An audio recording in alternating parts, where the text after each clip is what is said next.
under Secret Service protection, provided the permit holder has been given notice.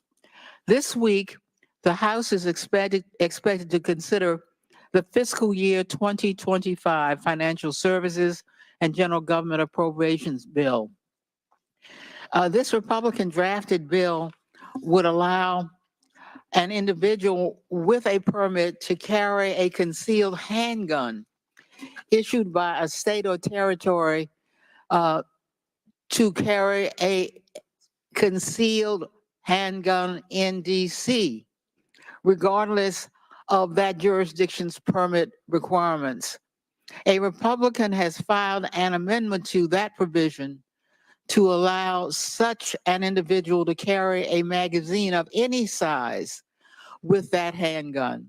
In short, the pending bill and amendment would allow any person with a carry permit issued by another jurisdiction to carry a concealed handgun with a magazine of any size in any location in the District of Columbia. The Secret Service is responsible for protecting a large number of people and facilities in DC. Director Cheadle, would Secret Service protectees in DC be safer or less safe if people who have exhibited a propensity for violence or instability could carry a concealed handguns in DC? I think being a Secret Service agent and an officer or a law enforcement officer in any state is difficult. They are required to make decisions and snap judgments in the blink of an eye. And I think that the officers and the agents that work here in the DC area do a great job of monitoring the public and reacting to threats as appropriate when they arise. Would Secret Service protectees in DC be safer or less safe if people in DC could carry concealed handguns with large capacity magazines? I think, ma'am, that we work in parameters where we travel around North America, and the rules on open carry and concealed carry are different from state to state. And that is part of what the Secret Service takes into account when we develop a security plan. Obviously, anyone that comes into one of our protective sites, we would establish magnetometer support, metal detectors that personnel would have to process through, eliminating that potential. Would Secret Service protectees in DC be safer or less safe if more people could carry handguns in DC? I think, again, as I stated, ma'am, we want to make sure that we provide a safe environment for all of our protectees, and whatever measures we would need to put in place for a secure site, we would do so. I yield back. Gentlelady's time's expired. Chair now recognizes the chairman of the House Intelligence Committee, Mr. Turner from Ohio. Director Cheadle, your opening statement indicates that the Secret Service constructed a security plan for the site in Pennsylvania. I'm assuming that security plan would also include the security footprint for the site, but it also would be based upon a threat assessment for the risk threats associated with Donald Trump and the crowd in attendance. Would it not include a threat assessment? Yes, it would. So that threat assessment, as we know, basically would have started with, there's a generalized threat against Donald Trump because he is a presidential candidate. Then it would have gone to, he's a former president and he gets security coverage just as Bush, Clinton, Carter, and Obama do. And then you also have the heightened political environment.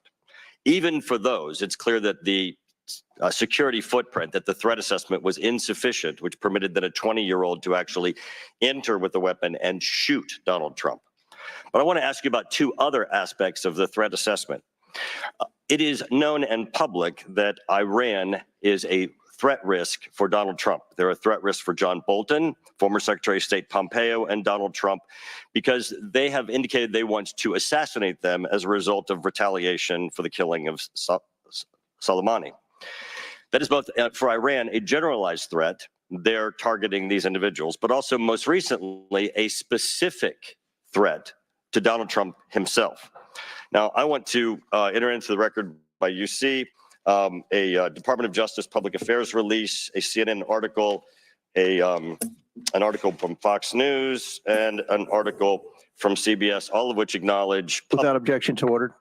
that this threat exists for Donald Trump from Iran and that there are specific threats most recently that have been acknowledged. Director Cheadle, have you read the intelligence of the generalized threat to Donald Trump by Iran as a result of their desire to retaliate for the killing of Soleimani? I have. Have you read or been briefed about the intelligence of the specific recent threat to Donald Trump from Iran? Yes, I have. Director Wray, when we were getting our briefing, indicated that he thought the threat assessment should have included this threat from Iran. Is it your testimony today that the threat assessment, since you've read this intelligence, was sufficient to protect him from this threat from Iran?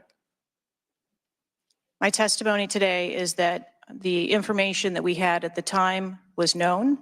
Was it sufficient? Director Cheadle, was it sufficient for the Iranian threat that you said you have read the intelligence briefings for?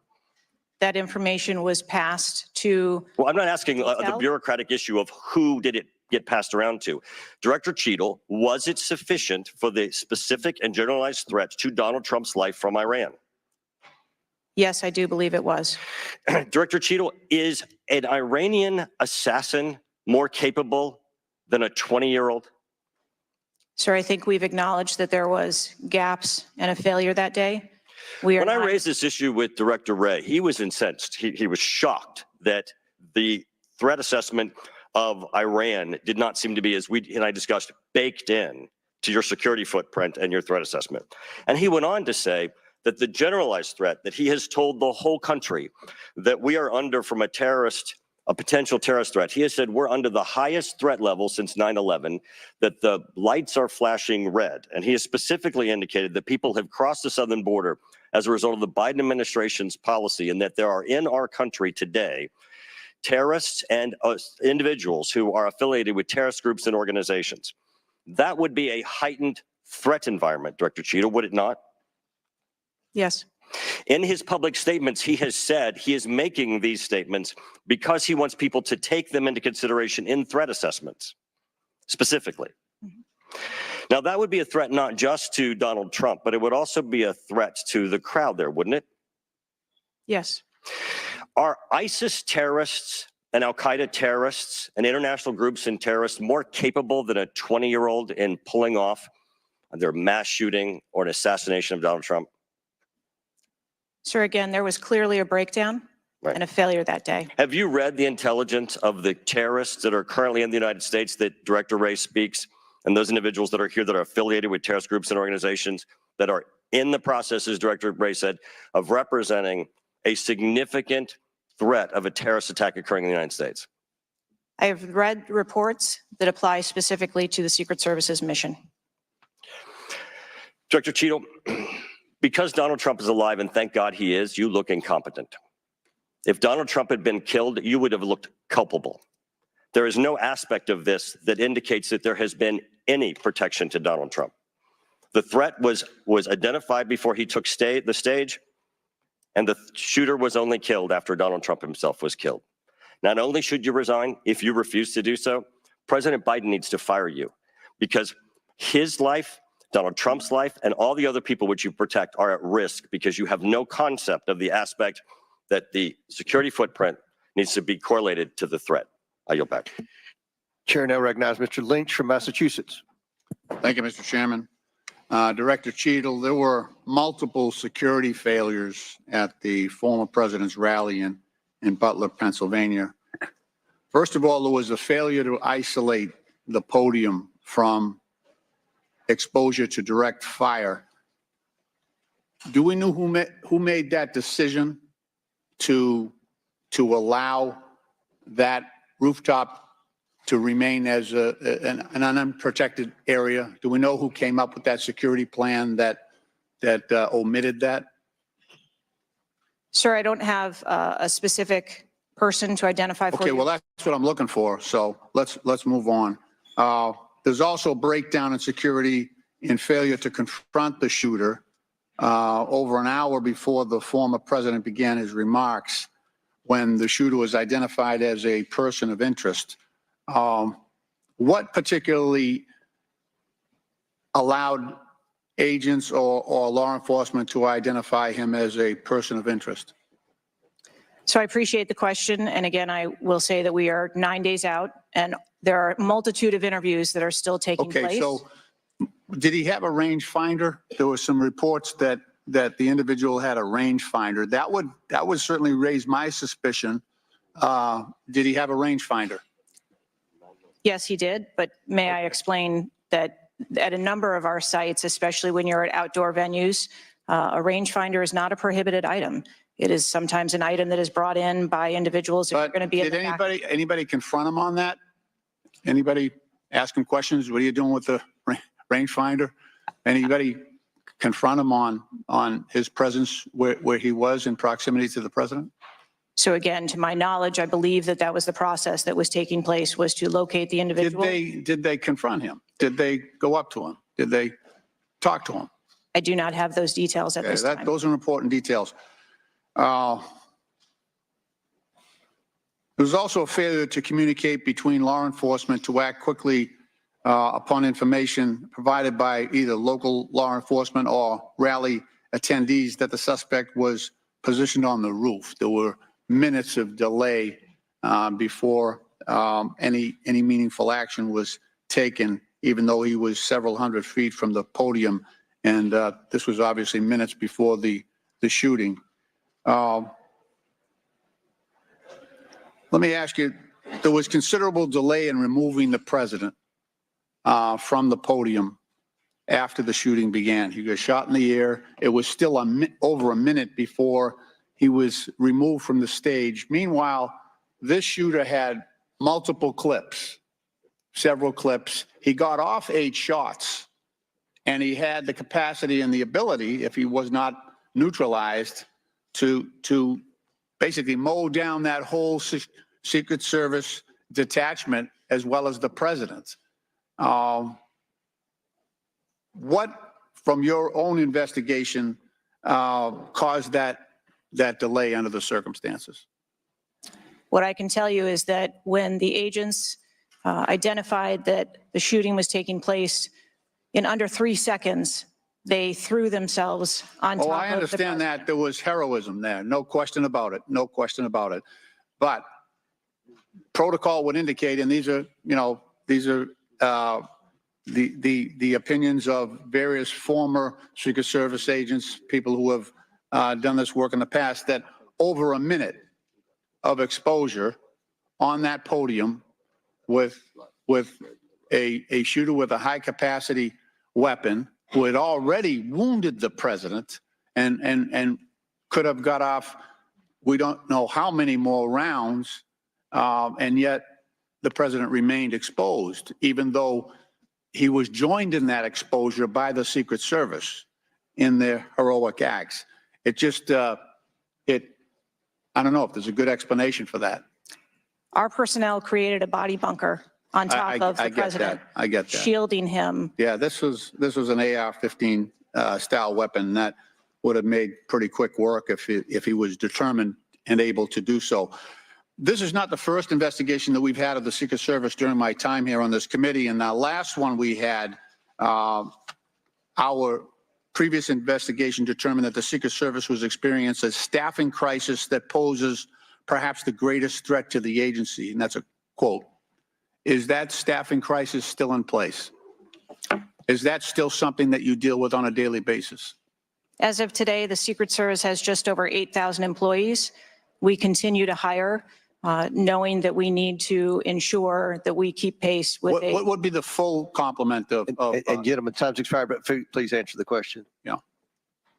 I'm sorry. what would be the full complement that you're looking for? You've got 8,000, and how many would be a full complement for the service? So we are still striving towards a number of 9,500 employees approximately in order to be able to meet future and emerging needs. Okay, thank you, Mr. Chairman, for your courtesy. I yield back. Chair recognizes Dr. Fox from North Carolina. Thank you, Mr. Chairman. Director Cheadle, what grade would you give the Secret Service's performance in Butler, Pennsylvania on July 13? As I've stated, ma'am, this was clearly a failure. I would grade the agents and officers who selflessly threw themselves in front of the president and neutralized the threat an A. I think that we need to examine the events that led up to and prior to that day. You stated in 2021 that the Secret Service has a zero-fail mission. It's clear that the events of July 13 show a cascade of failures that cost Corey Comparator his life, nearly cost former president his life, and injured David Dutch and James Copenhaver. When an agency fails spectacularly at its mission, those responsible must be held accountable, and the problems must be fixed so they cannot happen again. Why should the American people or the officials you're responsible for protecting have confidence in your ability to lead the Secret Service after such a spectacular failure? I appreciate the question, and I am committed to finding answers so that we can make the agency stronger after this. You said on July 15 that the buck stops with me. How are you taking accountability for the Secret Service's failures during the July 13 assassination attempt on President Trump? I have taken accountability, and I will continue to take accountability. I am responsible for leading the agency, and I am responsible for finding the answers to how this event occurred and making sure that it doesn't happen again. So I would like to explore how you got the job as director of the United States Secret Service. Is it typical for the director of the Secret Service to be recommended for the role at the behest of a president's family and senior staff, perhaps at the request of Joe Biden or Anthony Bernal? I got the job as a director of the Secret Service because I spent 27 years in an agency with a mission that I absolutely love. I started my career in Detroit. I worked my way up through investigations and protection. Was there competition for the position? You would have to ask those who were involved in the interview process. But you think you are the best person in the country to head the Secret Service? I think that I am the best person to lead the Secret Service at this time. The Secret Service receives billions in funding each year, as has been explained by my colleagues here. In fact, you've had an increase in real terms of 55%. As you're no doubt aware, staffing levels for those assigned to protect the president, former presidents, and other senior officials has decreased by about 350 between 2014 and today. Clearly, a lack of financial resources not to blame for the staffing shortage. In 2022, the Secret Service saw nearly half its workforce leave in 1 year. And during the same year, it was ranked dead last among law enforcement agencies in the best places to work in the federal government. Can you explain why your agency was so poorly rated and why so many staff left in just 1 year? So with all due respect, I dispute the statistic of half of the employees leaving in 2022. I think that has been inaccurate data that's been reported out there. But what I can tell you is, as I have returned as the director of the agency, we have had an increase in hiring and staffing and an increase in resources. And we are committed to continue to hire so that we can be staffed appropriately to meet the dynamic mission that we have.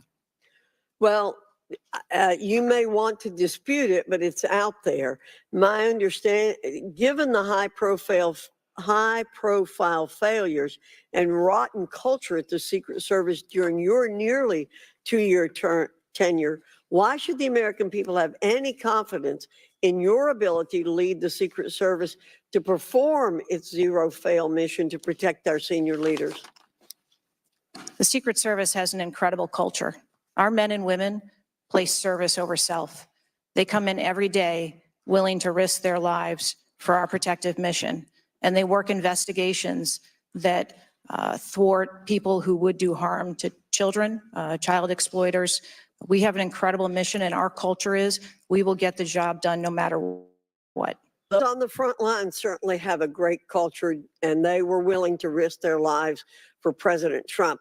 But I'm not sure the leadership at the agency has this right kind of culture. I yield back, Mr. Chairman. Chair now recognizes Mr. Conley from Virginia. Thank you, Mr. Chairman. Well, I hope the American people do appreciate the incredible daily risks Secret Service agents take on our behalf. You mentioned there are 36 regular clients you've got that you protect constantly, but I was participating in the NATO summit just 2 weeks ago. We had 32 heads of government and heads of state, plus visiting heads of state and heads of government. Presumably you provided protection for all of them. That is correct. Just saying. Help us understand, however, I will stipulate that there's an ongoing investigation. You don't want to go into too much detail on that until you've been able to ascertain all the facts and analyze what they mean.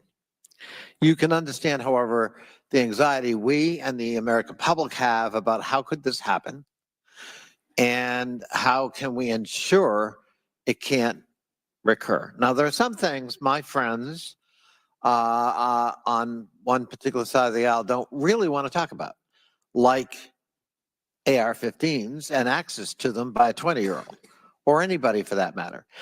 Presumably, Director Cheadle, the ubiquity of weapons, guns in America, especially assault weapons or semi-automatic weapons, that's helped your job and the mission of your agencies, right? It's made it less complicated. Isn't that true? I'm sorry, I'm not understanding your question. Real simple. More guns, especially dangerous ones, have made your job protecting people easier. Is that not right? I think from every Director Cheadle, this is simple English. More guns, do they make your job more complicated or less complicated in protecting these 36 clients and visiting heads of state and heads of government that come to Washington? I think the Secret Service needs to take into account I didn't ask that. that they're in. I'm sorry. I asked a simple question, which deserves a simple answer. The ubiquity of guns, dangerous weapons in America, like AR-15s, has that made your job, that is to say the mission of the Secret Service, easier or more difficult? I think the threat environment for protecting our Secret Service protectees is always difficult, and that's dynamic and it's always evolving. We stipulate it's always difficult. Again, this is a simple one. Does the ubiquity of guns make your job easier or more difficult today? I understand the Second Amendment rights of individuals. I didn't ask that question. I'm not questioning the Second Amendment. I'm asking a simple analysis, Director Cheadle. And I can tell you, you're not making my job easier in terms of assessing your qualification for continuing on as director. Please answer the question. You're the head of the Secret Service. You're speaking on behalf of 8,000 members who put their lives on the line. We just had a failure by your own admission. Do guns make your job easier or harder? I think the job of the Secret Service is difficult on every day, and we need to make sure that we are mitigating all threats, whether that be That weapons, isn't my question. personnel. That is not my question. And now I think you're evading the answer, which is not a hard one. I am sorry that you feel that way, sir. How else could I feel, Director Cheadle, when you're clearly avoiding a direct answer to a very simple declarative question? We almost lost a presidential candidate the other day. A 20-year-old had access to his father's AR-15 and got on top of a roof within 500 yards or feet of the podium. And I'm asking you, did the availability of that AR-15, which is replicated all across America, make your job harder or easier? And you're not willing to answer that question? And you think and you wonder why we might have a lack of confidence in your continued ability to direct this agency? I understand your question, and that's the environment. Well, if you understand my question, why not answer it? Because it's the environment that the Secret Service works in every day. That doesn't tell me anything. That's the environment we work in. I had an attack on my office a year ago. I know a little bit about violence too. He came to kill me.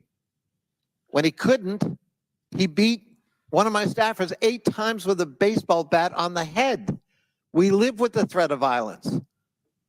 But a simple answer from the director of the Secret Service would be helpful. And I'm sorry you've chosen to evade it. I yield back. Chair now recognizes Mr. Grofman from Wisconsin. Thank you. When this guy took the shots, he climbed a ladder to get on the roof, correct? I'm unable to answer details of exactly how the individual accessed the roof at this time. Do you know when if he did use the ladder, do you know when the ladder was placed there? Was the ladder there 2 days before, just the night before? Do you have any information at all as to when the ladder got there? I would like to be able to answer those questions. The FBI is still conducting an investigation. How did the rifle get to the roof? Again, sir, at this time, I'm unable to answer questions to provide Have clarity. they cleaned the roof since the assassination attempt? Have they cleaned the roof? Right. Has anything been done to the roof? Is it just like it was, whatever, 10 days ago or not? Has anything been done to the roof? I don't have an answer for that. Okay. Were President Trump's normal agents normally assigned to him there that day? Yes, These were the same agents that were always there. yes, sir. Right. The people that are assigned to his detail were working on that day. Okay, there's stuff on the internet that says they were not there that day, but these are the same agents who are routinely there. Yes, sir. Okay. Do we know which agents fired the shots that finally took down the potential assassin? Yes, sir, I do. Can you give us those names or the background of those agents? I would not offer their name up in this setting, but it was one of our technical officers, our counter snipers. Okay, so can we privately get those names, the committee? I am certain that we can make names available privately. Okay. Do we know where all the shots landed? First of all, how many shots did that potential assassin, how many shots came out of the rifle? So again, I would hesitate to offer that information as the FBI is conducting an investigation. Have we got the bullets from all the shots? Again, that would be the responsibility of the FBI to collect that evidence. Okay. Do we have the correspondence from the shooter? Has that been recovered from his phone, whatever? Again, I would have to defer you to the FBI for details on that investigation. Okay. You spent some time trying to change the makeup of the Secret Service. Okay, you feel there are whatever, too high a percentage are men. Does this affect at all who you are hiring for the Secret Service? I've spent my time as the director trying to increase the number of people that we hire in the Secret Service so that we have the best and the brightest, and that's been my concentration as the director. Okay, you ever not hiring men because of your desire to hit certain targets? I am hiring the best qualified candidates that put in an application that want to work for our great organization. Okay. Next question. The shooter obtained a direct sight of President Trump from the position on the rooftop. I assume that is not something that should ever happen. It should never happen. Do you want to elaborate a little on how that happened or what you wish you had done differently or would do differently next time there's a Trump rally? Again, sir, the facts of this particular event are still unfolding. 9 days, there have been a number of reports that have been out there. So I do not want to provide information that perhaps would contradict something that has been erroneously reported or is not factual. But there clearly was a mistake, and we will take every effort to make sure that this never happens again. Could you elaborate why you want 1/3 of the Secret Service to be women? I've never stated that I want 1/3 of the Secret Service to be women. 30% or something. You had some target, no? Okay, Would you yield? I'll yield. What was, Director, what was erroneously reported? You said, to Mr. Grothman's question, you said something was erroneously reported. What are you referring to? I'm referring to their, His question was in the context of the shooter using a ladder to get on the building. What was erroneously reported? Because you won't tell us anything, but you'll tell us something that wasn't reported accurately? I'm saying, sir, that there have been a number of reports that are out there that have been speculation. And until we have the actual facts, I don't want to report anything that would contradict speculation that has been out there. Thank you, gentlemen, for yielding. Chair recognizes Mr. Christian Morte from Illinois. Thank you, Mr. Chair. Thank you, Mr. Ranking Member, for bringing us together this morning. One question I get asked a lot from my constituents is, what can Congress actually do to stop this from happening again? And I'd like to share a graphic from a very recent study conducted by Professor Robert Pape, a world-renowned expert in combating political violence. The graphic shows that 74% of Americans want this Congress to come together to denounce political violence of all stripes. And you can tell it's across party lines. I commend the chair and ranking member for putting out the statement the other day condemning political violence. And to further this effort, I'd like to ask all my colleagues to join Dr. Brad Wenstrup and me in introducing a resolution that we think can secure unanimous House passage in deploring and condemning political violence. And we will be circulating that resolution shortly. Director Cheadle, as you know, the shooter began shooting at 6:11 p.m. Eastern on July 13th. NBC reported that at 5:51 p.m., 20 minutes before the shooting began, the state police informed the Secret Service of their concern. Now, the rally was not paused at that point, correct? No. And according to NBC, just 2 minutes later, at 5:53 p.m., the Secret Service notified its snipers about the gunman. The rally wasn't paused at that point either, correct? No. Let me show you some video footage by rally goers. If you could play the video on the screen up here.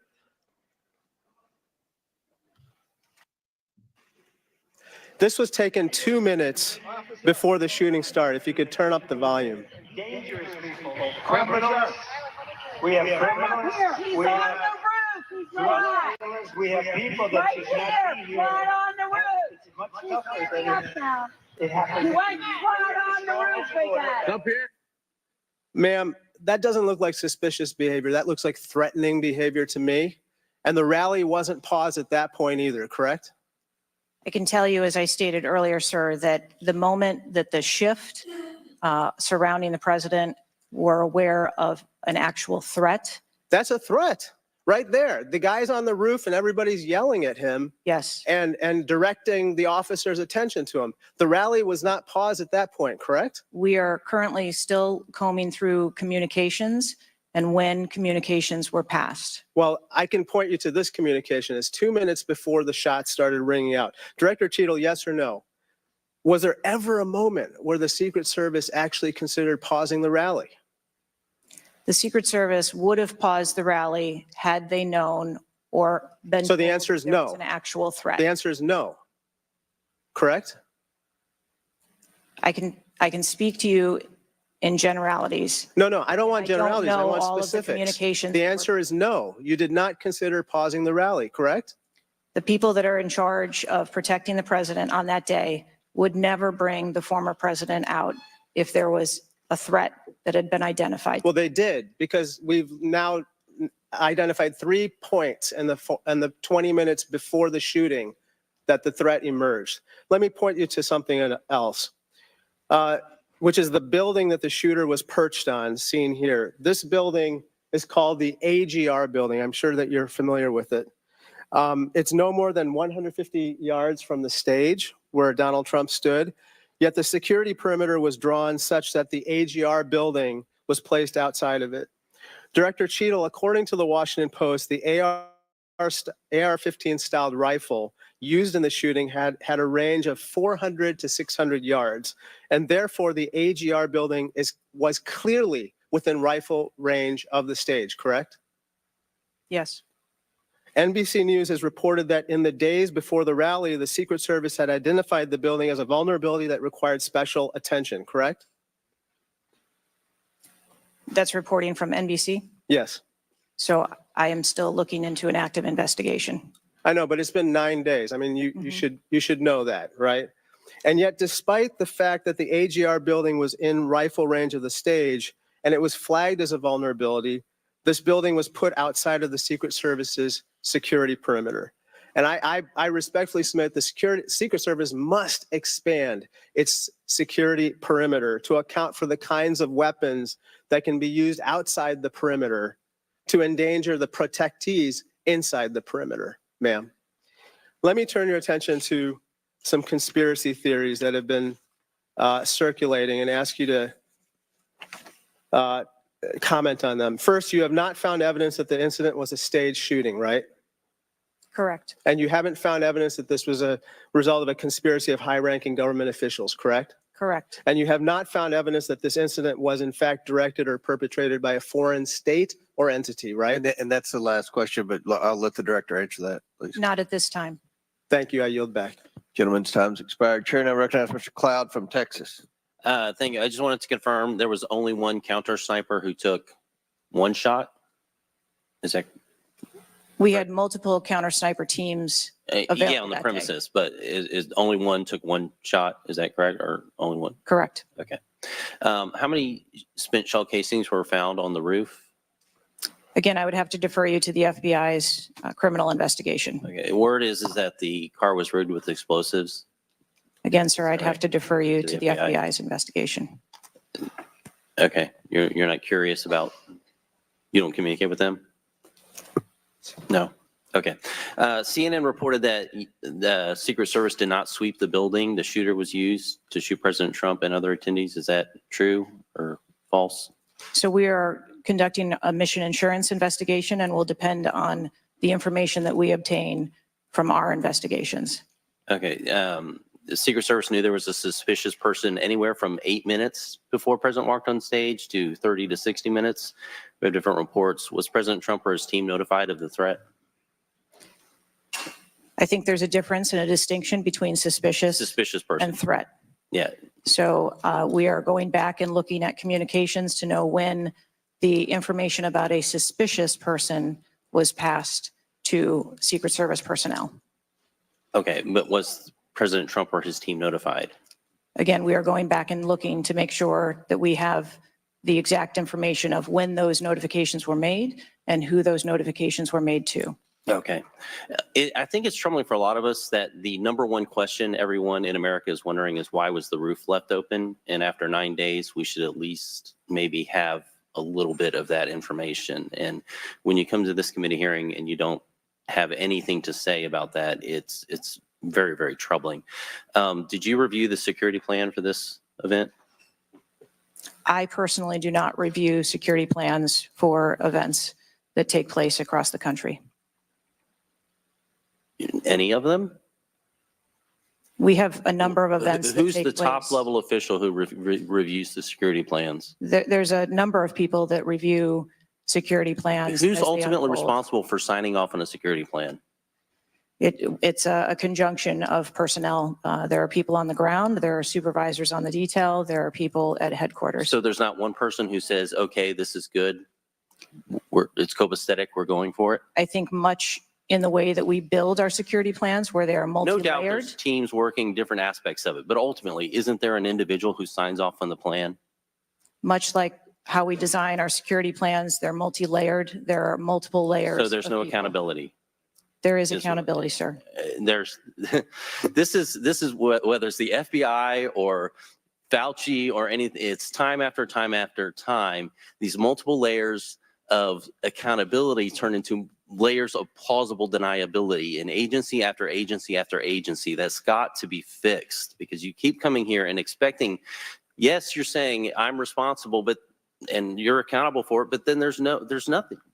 What do you mean by that? I mean, you're saying you're going to keep your job, right? I assure you, sir, that if we determine through the course of our investigation that someone or people need to be held accountable, we will do so. What level of, if President Biden, God forbid, had been shot and killed, would you think that was worthy of resignation? I would do the same thing that I'm doing here, where I would want to make sure that we are conducting an investigation, that there is continuity in that investigation, and that we could find the You do answers not to think what the happened. assassination of somebody under your details worthy of resignation? I think that this event was tragic and deserves answers. The thing that you've said so far is that you want to make sure that this never happens again. The thing is, everyone in America knows that's not the job description that you're tasked with. The job description you're tasked with is to make sure it never happens, period. One of your goals in the strategic plan is to champion diversity, equity, inclusion, and accessibility. You've accomplished the accessibility part. What standards, do you keep the same standards for all applicants and all, or does every Secret Service agent meet the same qualifications, or do you have different standards for different people? Yes, sir. Everyone who moves through the application process has to meet the same standards to become a special agent. Okay. The trouble I think we're having with right now, so far, you gave a lame excuse for sloped roof. You said that local law enforcement's job was to cover up the building before backtracking on that. We were told that President Trump's team did not ask for security before you backtracked on that. You haven't provided the audio recording that this committee, the chairman, requested that was due Thursday. You didn't give us an advanced copy of your opening statement, but yet there was reporting on it somewhere else. There seems to be more information from YouTube videos than you're able to provide for us. And it begs the question to anyone, you're in charge of the investigation of your own failure. So how is anybody in America supposed to be able to trust the results of that investigation as being anything transparent and genuine? That's the last question, but please feel free to answer the question, Director. Sir, I've been a Secret Service agent for nearly 30 years. I have led with integrity, and I follow our core values of duty, justice, honor, loyalty, and courage. And I am doing that in this case, and I assure this committee that I will provide answers when we have a full and complete report, in addition to cooperating with all of the other investigations that are ongoing. Chair now recognizes Mr. Khanna from California. Thank you, Mr. Chair. I want to thank the chair and the ranking member for convening this hearing on a bipartisan basis. I join them in condemning the horrific assassination attempt on the former president. I am relieved for the sake of the country that he wasn't seriously hurt and that he survived, and my thoughts with him and his family during such a traumatic event. I also want to express condolences to Corey Comprator's family and recognize his heroism in saving his daughter's lives, and to the victims of that awful event. Now, Director Cheadle, would you agree that this is the most serious security lapse since President Reagan was shot in 1981 of the Secret Service? Yes, sir, I would. And, do you know what Stuart Knight did when he was in charge at the time of the Secret Service? You know what he did afterwards? He remained on duty. He resigned. He resigned. And Stuart Knight was not a Democratic appointee or a Republican appointee. Look, I'm not questioning your judgment. I just don't think this is partisan. If you have an assassination attempt on a president, a former president, or a candidate, you need to resign. That's what Stuart Knight did. He was a Republican appointee, and he took responsibility. And I think you need to reflect. This is not a question of you. It's a question of the American people. You cannot go leading a Secret Service agency when there is an assassination attempt on a presidential candidate. I would say that about anyone who is running. And so I guess my question to you is, what's the difference between your position and what Stuart Knight did? What I will tell you, sir, is that I am dedicated to finding the answers to what happened. And like every Secret Service agent, we don't shirk from our responsibilities. I will remain on and be responsible to the agency, to this committee, to the former president, and to the American public. But is there a reason you wouldn't just do what Stuart Knight did after the Reagan assassination attempt? I believe that I provided an answer. There's nothing more that you have to say? I mean, do you really believe at this moment, given how divided the country is and the questions asked, that your service in this role is the best for the nation? I mean, I'm not saying you can't do public service again, you can't do something else again. Do you really genuinely in your heart believe that you being in this role is what's right for America at this moment? I mean, do you think there are people who are Trump supporters who have confidence in you? The one thing that we've got to have agencies in this country that are transcend politics, that have the confidence of independents, Democrats, Republicans, progressives, conservatives. Do you really believe that the majority of this country has confidence in you right now? I believe that the country deserves answers, and I am committed to finding those answers and providing those answers.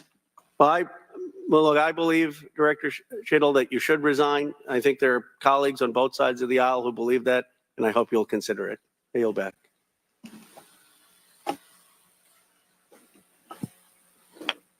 Chair now recognizes Mr. Palmer from Alabama for 5 minutes.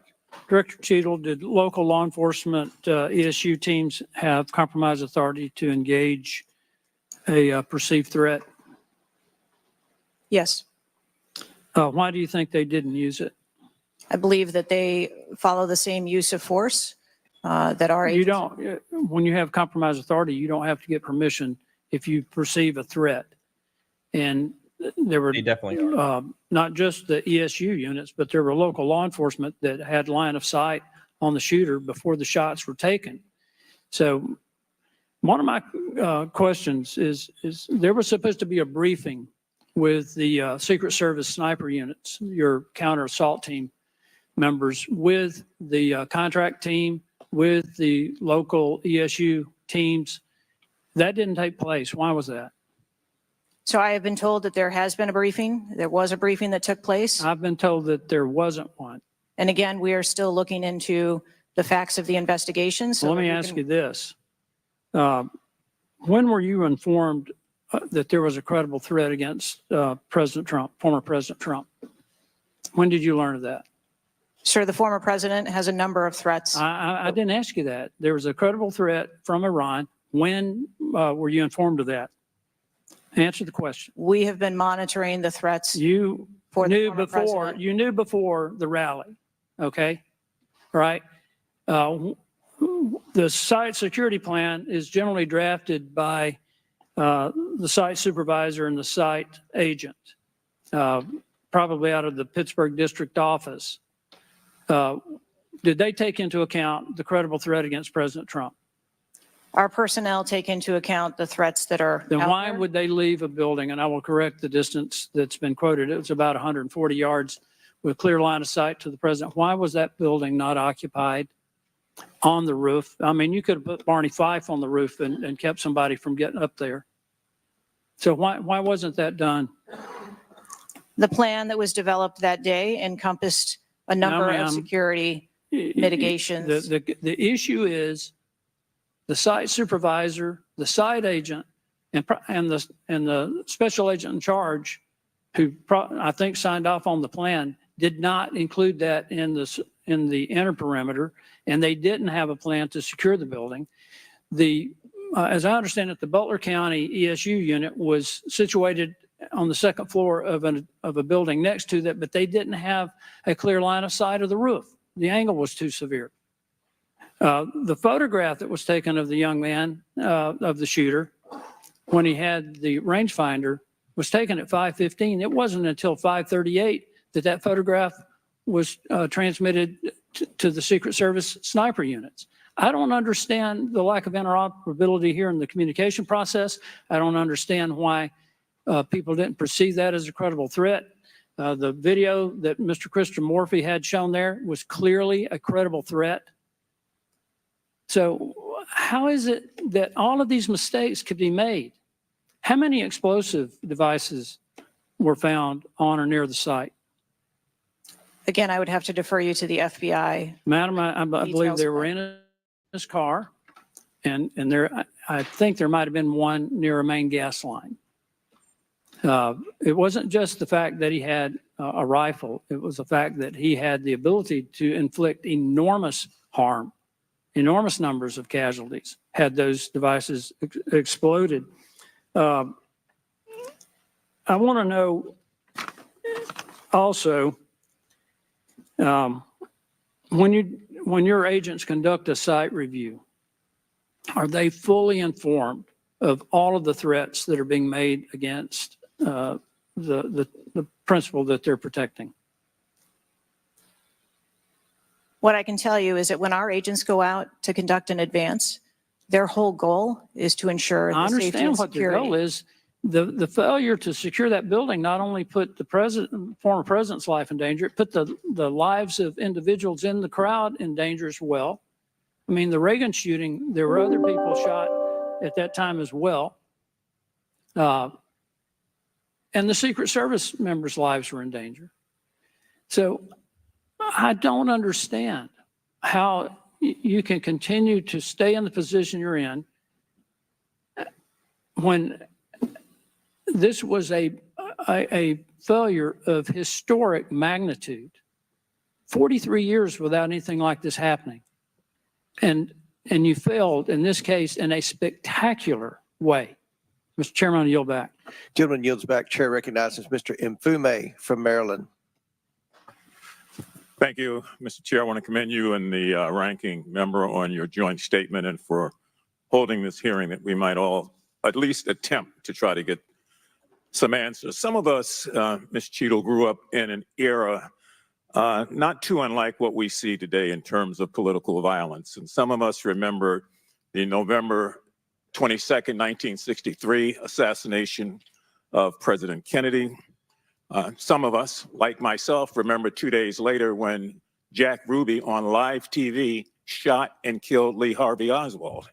We've seen over and over and over since that time these kind of attempts, whether it was the assassination of Martin Luther King or Bobby Kennedy, or the attempted attack on George Wallace in Laurel, Maryland, the shooting in 1981 of Ronald Reagan, our friend and colleague Steve Scalise shooting here in DC, and the unfortunate attack on Paul Pelosi.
detail order to follow and stay with that suspicious person just because they might become a threat?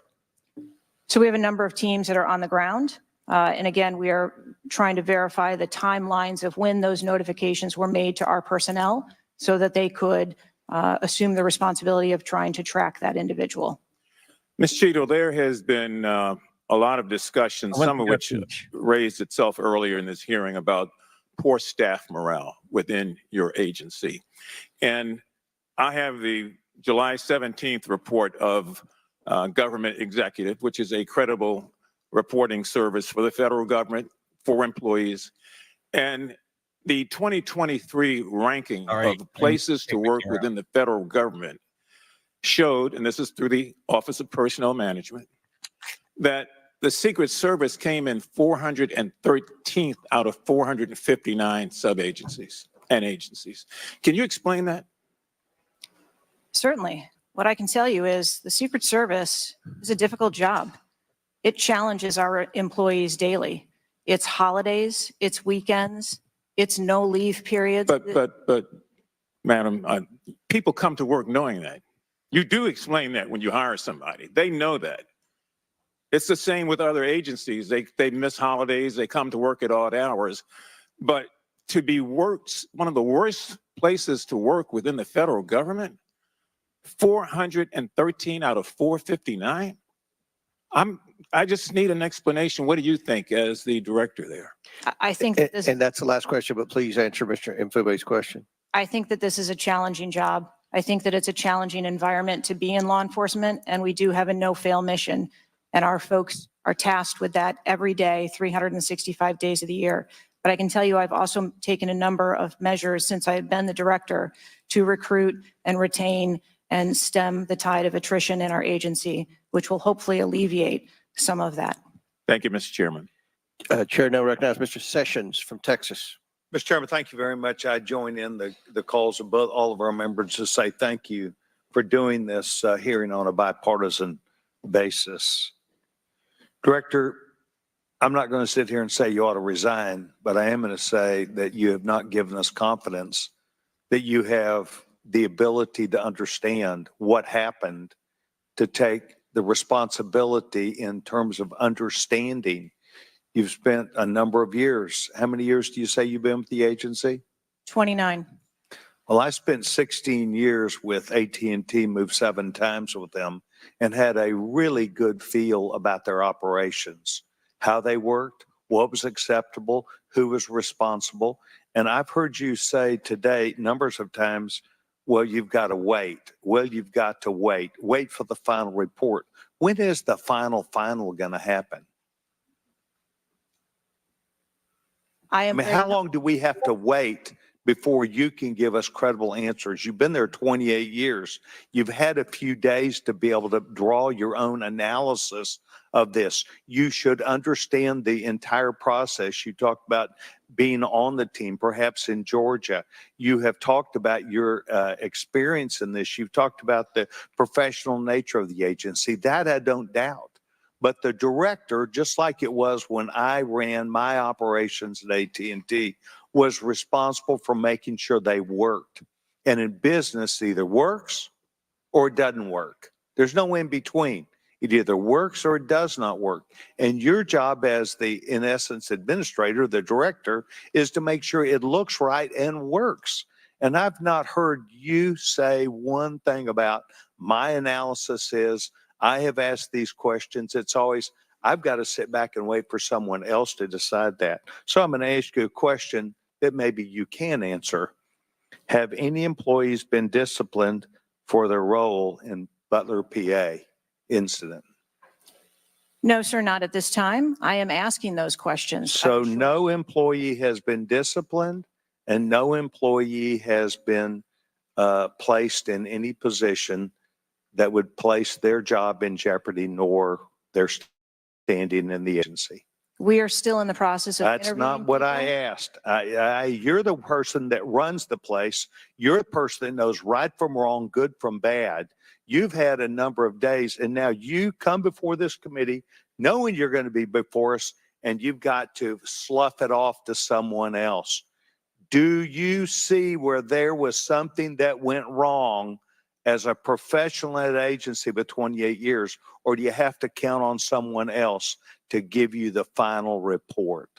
I see that something went wrong, and I've acknowledged that something went Then wrong. what went wrong? I Was need the to- special agent in charge not doing their job? Was the shooter was the shooter given extra time? Was the sniper doing their job? I mean, these are things that people who've been around for 28 years can analyze quickly. I watched it live on TV, and then within minutes saw a number of facts and factors that would have and should have been known by people who were there. You've got 28 years. You're showing up here telling us and the American public, well, I've got to wait for the final answer. What is your evaluation? I'm asking those same questions. Well, no, you're before the And I committee. Tell us what went wrong. A special agent in charge, the person who was there. Tell us, and don't try and play a shell game with us. Do you have the ability to effectively, as the director of this agency, to understand what went wrong and at least tell us, I do or don't know what I'm doing? And we come away with, and I'm not asking for you to resign. I'm asking for you, if you've got this experience, then you should be able to say to us, we know what we did wrong. It was a failure in our system, and we're immediately making these corrections. That's why you're having a difficult time with this group of members of Congress, because we saw it too. We've seen the things, but you are the 28-year expert. You are the person that, and only you, that can make the changes. And I hear you say, well, I've got to wait for a final report before I, at 28 years experience. That is why we think what you're doing, the answers you're giving us are not correct, and you are not using your professional expertise. Mr. Chairman, I will allow her to respond. I am asking those same questions, sir. And I assure you, when I have a full and complete report of exactly what happened, there will be accountability and we will make changes. Before I recognize the question, just out of curiosity, Director, it's been 9 days. Every American wants these questions answered. Do you have a ballpark estimate of what Mr. Sessions asked you would be able to answer So I can time-wise? I can tell you on our mission assurance internal investigation, we are targeting to have that completed within 60 days. There's also an external investigation that is going to be taking place. There are a number of Office of Inspector General investigations as well, and we are working in concert. And then, of course, there is the Department of Justice, FBI criminal investigation. Chair recognizes Ms. Ocasio-Cortez from New York. Thank you, Mr. Chairman. Director Cheadle, respectfully, what you had just laid out about 60 days. We are currently in the midst of an especially concentrated presidential campaign in the moment. That is also paired with, of course, elections happening across the country. They're happening in about 100 days. So the notion of a report coming out in 60 days when the threat environment is so high in the United States, irrespective of party, is not acceptable. And I think it's very important to understand that. This is not theater. This is not about jockeying. This is about the safety of some of the most highly targeted and valued targets internationally and domestically in the United States of America. So the idea that a report will be finalized in 60 days, let alone prior to any actionable decisions that would be made, is simply not acceptable. It has been 10 days since an assassination attempt on a former president of the United States, regardless of party. There need to be answers. Again, this party, this committee, this is not a moment of theater. We have to make policy decisions, and we have to make them now. We do. And that may be and that may require legislation. That may require policy that we must pass in the immediate term. And without that, we are flying blind. So the lack of answers and the lack of report is just simply not something that we can accept here. Director Cheadle, is there a standard perimeter that the Secret Service establishes around an event, or are those perimeters independently determined per event and scenario?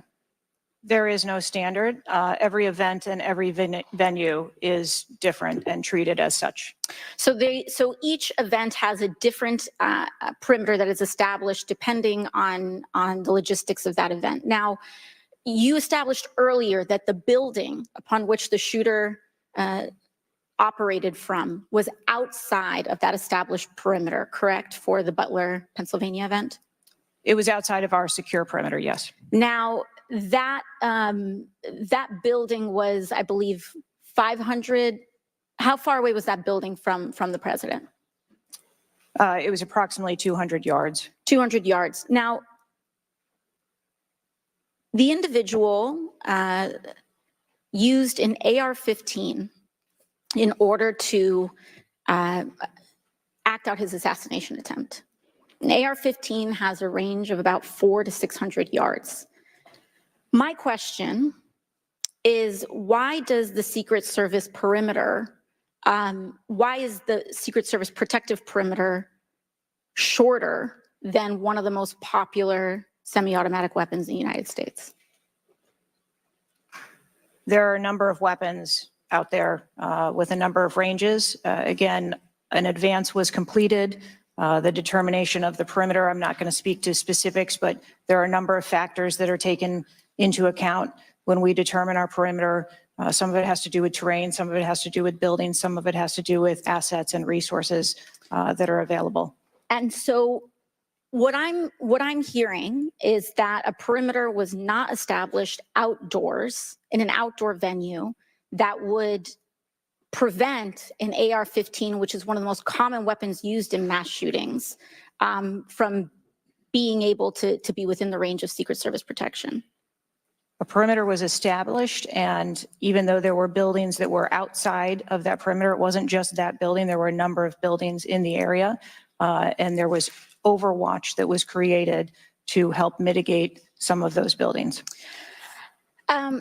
Respectfully, Dr. Cheadle, as well, as a person who has experienced an enormous amount of threat incidents, including incidents that have never been reported publicly,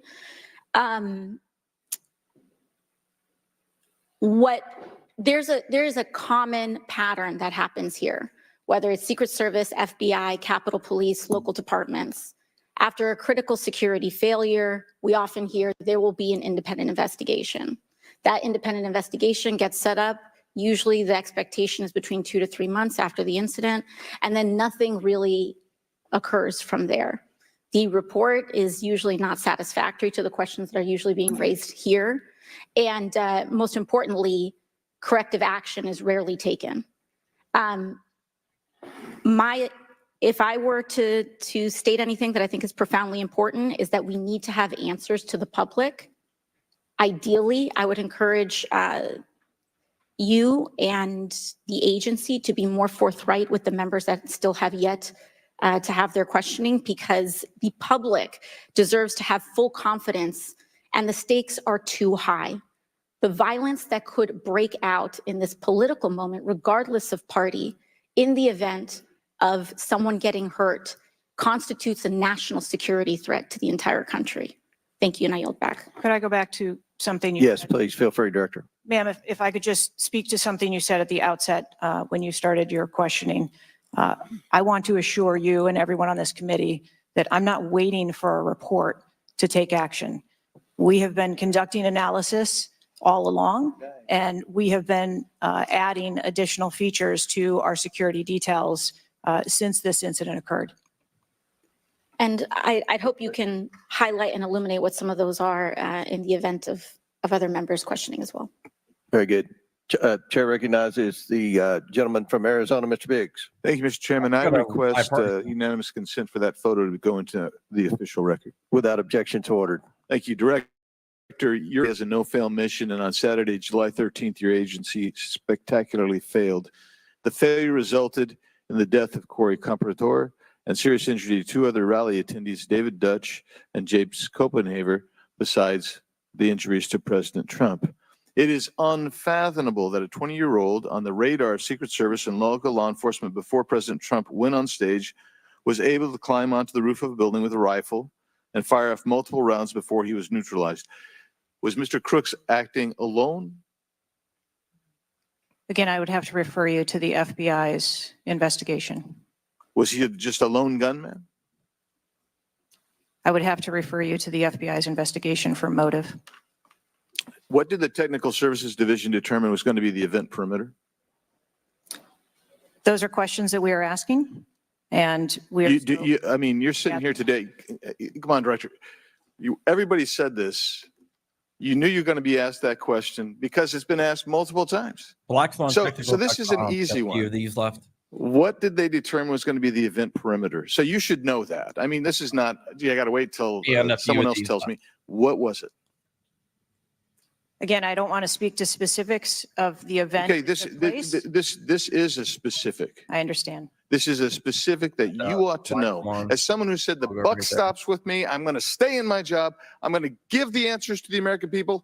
And I know what happened, except for you're not going to tell us. And you're not going to tell the American people. And you yourself said in an interview that foments this notion of conspiracy theories. Guess what? When you sit here and repeatedly tell people, hey, I have to wait, as it frustrated everybody on this committee, guess what?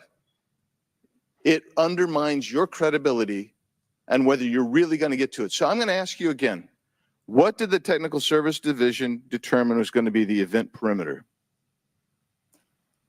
We are still gathering reports. We are interviewing individuals. You know what it is, though. No, you're just not going to tell us, right? When I have those details, I will most certainly share those. Was the gun already on the roof, or did the shooter carry the gun up with him? I do not have that information at this time. Well, when was the last sweep of that roof done prior to the rally? I do not have that information at this time. So how many holds? I mean, so most of us here have been in events, and Secret Service has been there. There's been security, and I can't tell you how many times we've said there's going to be a security hold right here. So we're going to wait, and we wait to 1 or 2 or 3 minutes, and yet we're hearing from you apparently that there were no holds in place. So ever instituted here with President Trump's going on stage, and you said. And this is, I think, connected with this. You said they hadn't adjudicated the shooter to be a threat. He was adjudicated to be a suspicious person, even though we've got some dynamic video that Mr. Krishnamurthy put on the video for us. So I guess my question for you is, and I think you answered this, I just want to see if you're consistent with what you said about an hour and a half ago. What do you do if a suspicious person is identified by the agency? So at a number of our events, it is not unusual. I know it's not unusual. What do you do? Those individuals that are identified as suspicious, we will send teams out Was a team sent out here then? There were teams that were sent to identify and interview that individual. They were sent to interview the individual who's scampered up in camo on top of a roof within 130 yards of his target. And did your team get there? When did your team get there to conduct that interview? I don't have the details on the timeline. It is my So if they did send a team and they're going to interview him, and you described that earlier as an investigation, why didn't they put a security hold on President Trump going on stage at that rally? At a number of our protective sites, there are suspicious individuals that are identified all the time. That doesn't necessarily mean that they constitute a threat. Of course not. But here you got a guy scampering up the side of a building on top of a roof. It's identified to you, and you said you sent a team there, and you can't answer that. And this gets to one of my finer points, Mr. Chairman, if I can make it, and that is we can have these kind of interview sessions, 5 minutes, everybody gets a kiss at the pig, 5 minutes, and she gets to stonewall us, not deliver answers. So we say, okay, we're going to put together a congressional committee, a blue ribbon committee. Same crap will happen. I am calling, and I'll support that, but I will tell you this, I am calling on the speaker to give us and put together a truly independent commission of qualified former Secret Service agents, presidential and VIP protective services people who can actually conduct this kind of investigation and give us real answers, because I don't think you're going to give us those answers. You should have come today ready to give us answers. I call upon you to resign today. And I also would say I've got a bunch of UC requests, if I can go ahead, Mr. Chairman. Proceed with the request. Thank you. I apologize. It might That's all right. Go ahead. It might take a moment. Very important. Anthony Guglielmi, the Secret Service spokesman, one from him. Without objection, so ordered. Article, U.S. Secret Service says it previously denied Trump requests for additional resources, New York Times reports. Without objection, so ordered. Secret Service says it denied earlier Trump requests for more federal resources. Without objection, so ordered. Secret Service acknowledges denying some past requests by Trump's campaign for tighter security. Without objection, so ordered. Preliminary findings by Senator Ron Johnson and his committee. Without objection, so ordered. Articles entitled, Notice Anything Different About Trump's Secret Service detailed. Next, former Biden official corrects herself after saying Dems must turn their fire on Donald Trump to beat him. Secret Service director says buck stops with her, but she will not resign. Disney Star Wars Mark Hamill cracks joke about Trump's ear bandage following assassination attempt. Biden, I haven't engaged in inciting rhetoric. Trump has. I'm just talking about threat to democracy. Piece called Who is Secret Service Chief Kimberly Cheadle? Charlemagne the God says Trump solely responsible for violent rhetoric that led to attempt on his life. Video actress Amanda Seals pushes conspiracy theory Donald Trump assassination trip was staged. Report Secret Service identified Rooftop as a potential vulnerability days before the rally. Watch BlackRock removes ad showing former President Donald Trump's would-be assassin. Why does the Biden administration have 100% confidence Secret Service after assassination attempt? Secret Service director, we didn't put snipers on the roof because it was kind of sloped. Here's what Thomas Matthew Crooks did in the days leading up to Trump assassination attempt. Secret Service director under scrutiny for diversity initiatives after Trump assassination attempt. The official story on Trump shooting makes no sense at all. Andrew McCabe says Trump assassination. Mr. Chairman, point of order. I'm happy to assent to all of them. I just so as to facilitate. You don't want me to read? Proceedings. Is it too tedious? Well, we're not even really hearing them anyway. So if we could, it's up to you, Mr. Chairman. You would like me to slow? I'll slow it down. I was probably going too fast. Secret Service's explanations for security failures ahead of Trump assassination attempt are not adding up. U.S. reportedly received intel of Iranian plot to assassinate President Trump. What WTH? Secret Service now saying that they didn't put any agents on the roof because slight slope was too dangerous. Report, U.S. officials received intel of Iranian plot to assassinate Donald Trump before Crooks' attempt. Exclusive GOP rep cloud. Homeland Security Agency is interfering in House's assassination investigation. Why Trump's raised fist after surviving assassination attempt is triggering the liberal media. Questions swirl over the security lapse at Trump rally, reviving old concerns about Secret Service. Secret Service scrambles to shift blame after Trump shooting as backlash hits hard. Nobody contacted me. Must see 6-camera split screen of assassination attempt captures everything shooter was in open 2+ minutes. Murillo, 5 reasons you should be angry. Breaking, shooter spotted up to 30 minutes before firing, reported multiple times. Pictures taken, no one stopped him. Cheadle calls the 30 minutes between noticing and neutralizing shooter a very short period of time. Secret Service director says buck stops with me on Trump assassination attempt, but won't resign. Mr. Biggs, we'll stop right there. We can retake them on the next one. I know there are more, Okay. but without objection, we'll enter into the record all of those, and we'll take up the others after the next speaker. Chair now recognizes Ms. Brown from Ohio for 5 minutes. Thank you, Mr. Chairman. I first want to highlight certain comments from Ranking Member Raskin, my colleagues on both sides of the aisle, President Biden and Vice President Harris, and that is political violence is completely unacceptable in this country, full stop. It is an assault on our democracy itself, and I am devastated by this attack on a candidate for the president, for the office of the highest office in the land, and continue to pray for the victims of this shooting and their families. As someone who has known gun violence firsthand, No one should have to experience the pain of losing a loved one to weapons of war. It is deeply unfortunate political violence has become far too common. Whether it is the deadly attack on the Capitol on January 6th, the assault on Speaker Pelosi's husband, or the threats of violence against election workers, we all must work to condemn political violence and tone down the rhetoric. So, Director Cheadle, on behalf of the hardworking men and women of the Secret Service, can you give us some perspective as into what goes into securing an event like the rally? Like, how much time do you have to prepare? Thank you for the question.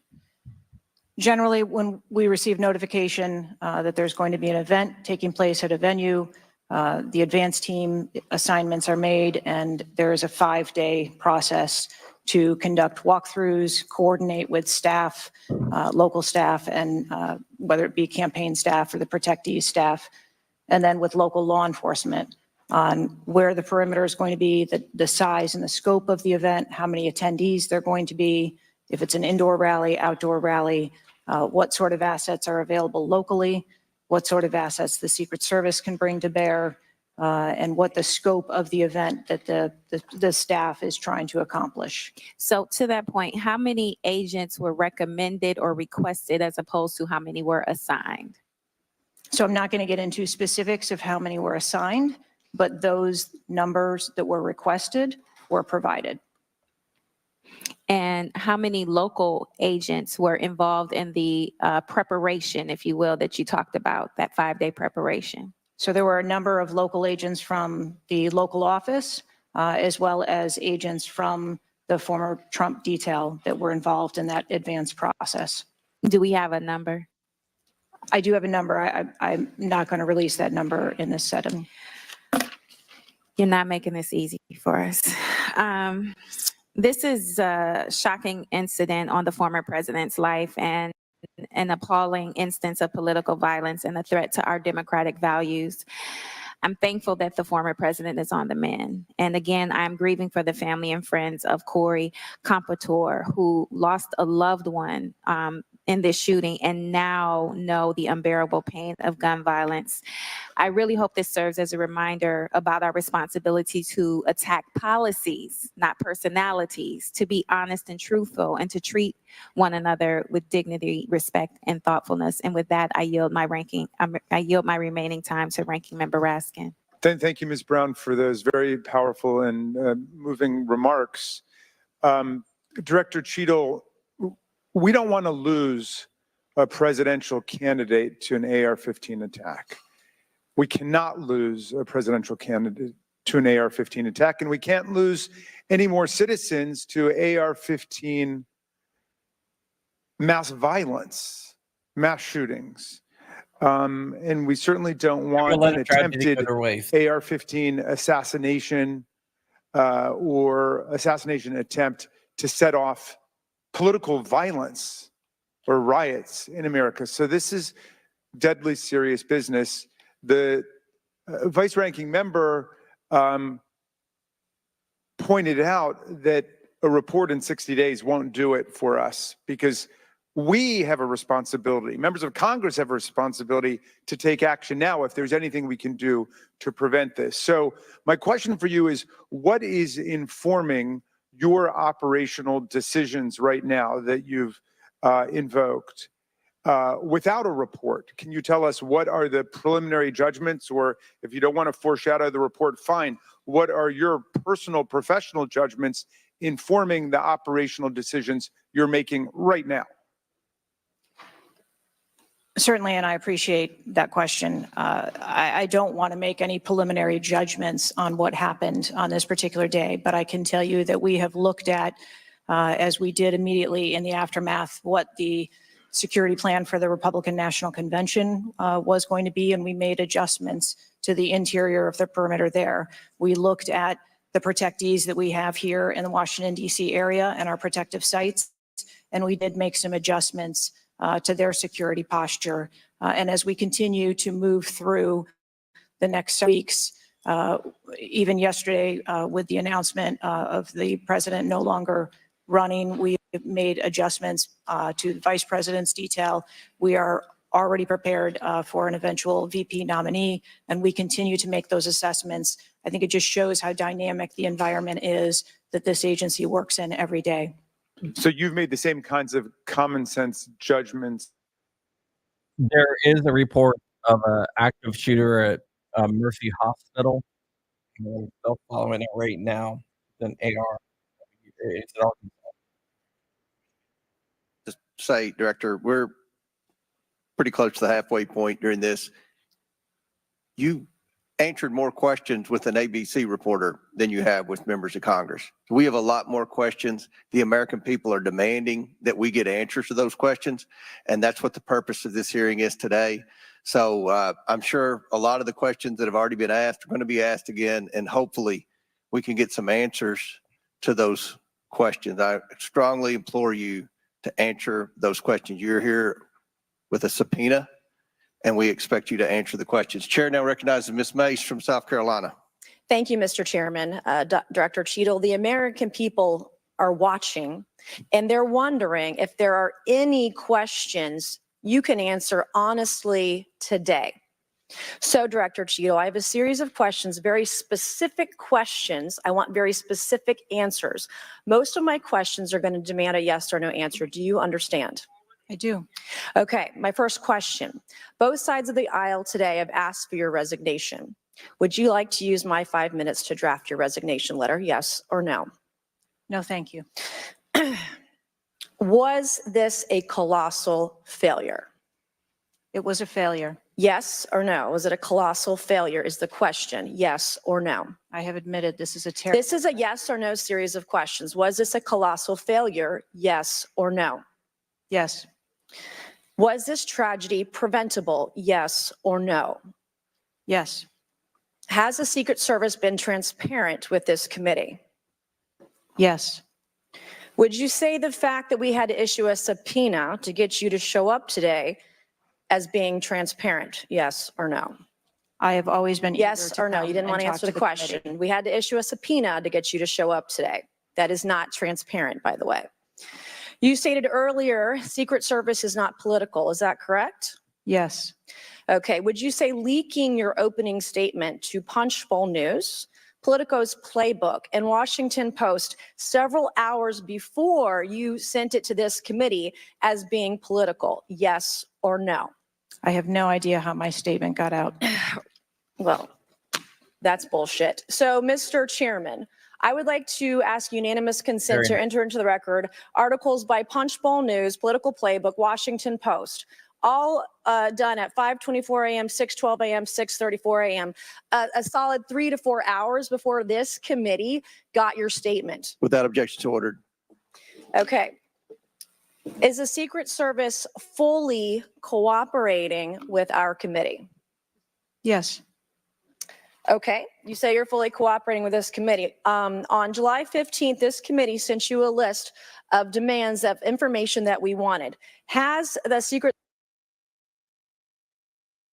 Service provided this committee a complete list of all law enforcement personnel that were there that day? Have you done that? Have you provided a list to the Oversight Committee? Yes or no? I will have to get back to you on that. That is a no. Have you provided all audio and video recordings in your possession to this committee, as we asked on July 15th? Yes or no? I would have to get back to you. That is a no. You're full of shit today. You're just being completely dishonest. Mr. Chairman, Mr. Chairman. I want to. Come on. We have to maintain decorum in this committee, no matter how have you provided upset we any get. and all memos to this committee that we've asked you on July 15th? Have you provided all memorandums within the Secret Service? I would have to get back to you on that. That is a no. You are being dishonest or lying. Like you're being dishonest here with this committee. These are important questions that the American people want answers to, and you're just dodging and talking around it in generalities. And we had to subpoena you to be here, and you won't even answer the questions. We have asked you repeatedly to answer our questions. This isn't hard. These are not hard questions. Have you provided us all communications from the Secret Service related to that day and that rally? Have you provided this committee? We've asked for this information on July 15th. Have you provided any of this information that this committee has asked of the Secret Service? Any of it? I'll have to get back to you. Have you even read this letter that we sent you? Did you even read this? Yes. Okay. And you have said you don't know, you have no idea. The answer is no. We haven't gotten a single document or piece of information or data from you or your agency in related to the rally that we have asked you for. So was this attempted assassination of Donald Trump a failure of training or execution or both? I think that those are answers that we need to Training, examine. execution, or both? Which one? I think those are answers. All right. How many Secret Service personnel have lost their jobs due to this colossal failure? At this time, none. How many Secret Service personnel have been required to take a refresher course on how not to let people shoot Donald Trump? Our personnel are currently operational. We are examining the facts of this investigation, and we will make the changes necessary. What time did law enforcement become aware that there was an individual on the roof with a clear line of sight to President Trump? I am still verifying timelines. Of course, 9 days in, you have no answers. How many minutes went by between the time law enforcement saw and took photos of crooks and the shooting? How many minutes? I am still verifying timelines. 57 minutes. Thank you, Mr. Chairman, and I yield back. Gentlelady yields back. Before I recognize Ms. Stansberry, I believe I want to recognize Mr. Mfume for a unanimous consent. Yeah, thank you, Mr. Chairman. I beg your indulgence. I meant to do this earlier. I'd like to have unanimous consent that it be submitted for the record. The 2023 ranking of best and worst workplaces in the federal government, compiled by the Office of Personnel Management, which shows the United States Secret Service coming in, again, as I said earlier, 413th out of 459 sub-agencies. And this appears in the July 17th edition of Government Executive. Without objections ordered. Chair now recognizes Ms. Stansberry from New Mexico. Thank you, Mr. Chairman. I want to start by just saying that part of why you have bipartisan agreement here on the dais about the severity and importance of this hearing is because this is not just a single shooting. This is about national security and the security of our democracy. It's not just one operational failure. This is about our public officials safe. And what does that signal to our country and to the world about American security and the ability of our officials to do their job safely? So I want to start by saying thank you to all of our brave men and women who are in the uniform, whether it's the Secret Service or local law enforcement, who put their lives on the line. I think obviously we honor their service, but this is really about operational failures and what it means for our country at large. And I also want to reaffirm that we must condemn unequivocally political violence of any kind, not just political violence, and that it cannot be tolerated in this democracy. And also to offer my prayers for the slain Fire Chief Corey Comprator, and also prayers for those who've been injured. Now, I think the tone of this hearing is, how is it that a 20-year-old young man with a gun that was legally purchased by his father could, on the day of a rally, go to a gun shop, legally purchase ammunition, show up to a secured site, and then not only attempt an assassination of a political figure, but kill and injure 2 others? How could this happen? I'm not asking yet. I think we've had a lot of testimony here today. I want to talk a little bit about the timeline. Now, here's what we know, and I know, Director, you were also on the call that we had a few days ago with the FBI and other law enforcement, so I respect that you are not able to share, based on your testimony, some of the details that are currently being investigated, but I know you were on the call because I heard you on the call and you heard them too. So I'm going to lay out the timeline a little bit. On July 3rd, the rally was announced that it was going to be in Butler.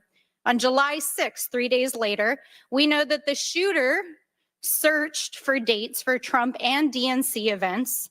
On July 7th, so this is 4 days after the announcement, the shooter went to the site. He actually physically went to the site. On July 12th, the shooter went to a gun range where he and his dad regularly go and practiced shooting. And the next day, on July 13th, he went to the site again before the rally began. We know that he then went and searched online for a gun store, where he went and he purchased 50 rounds of ammunition, went home, got his father's AR, which was legally purchased, and returned to the venue. At 5 p.m. that evening, this is more than an hour before Donald Trump actually took the stage that evening, local law enforcement were made aware that there was a suspicious man. In fact, at 5:20, local law enforcement flagged that he had a rangefinder, and they radioed their concerns and sent around pictures of the individual.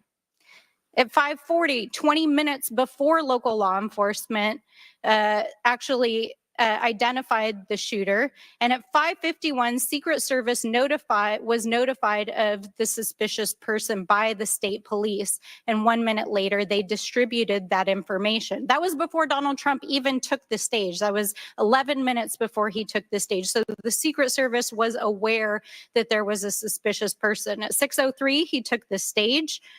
At 6:09, rally goers, as was shown in the video, identified this gentleman climbing on the roof. At 6:11, 3 shots were heard, 3 rounds of shots. And of course, the president and the other victims were shot. This shooter was a 20-year-old young man, no criminal record, legally purchased gun and ammunition, who for days in the lead up to this shooting was searching mass shooters. He even had a picture of a mass shooter on his cell phone the day of the shooting. He searched for explosives. He searched high-level officials. So the American people want to know, how did a 20-year-old young man with access to a military-style weapon actually bring it onto an unsecured perimeter, who for days had been planning a mass shooting event?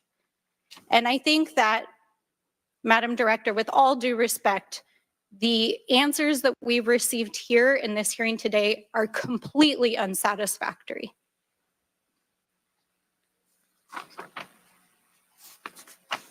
How could this happen?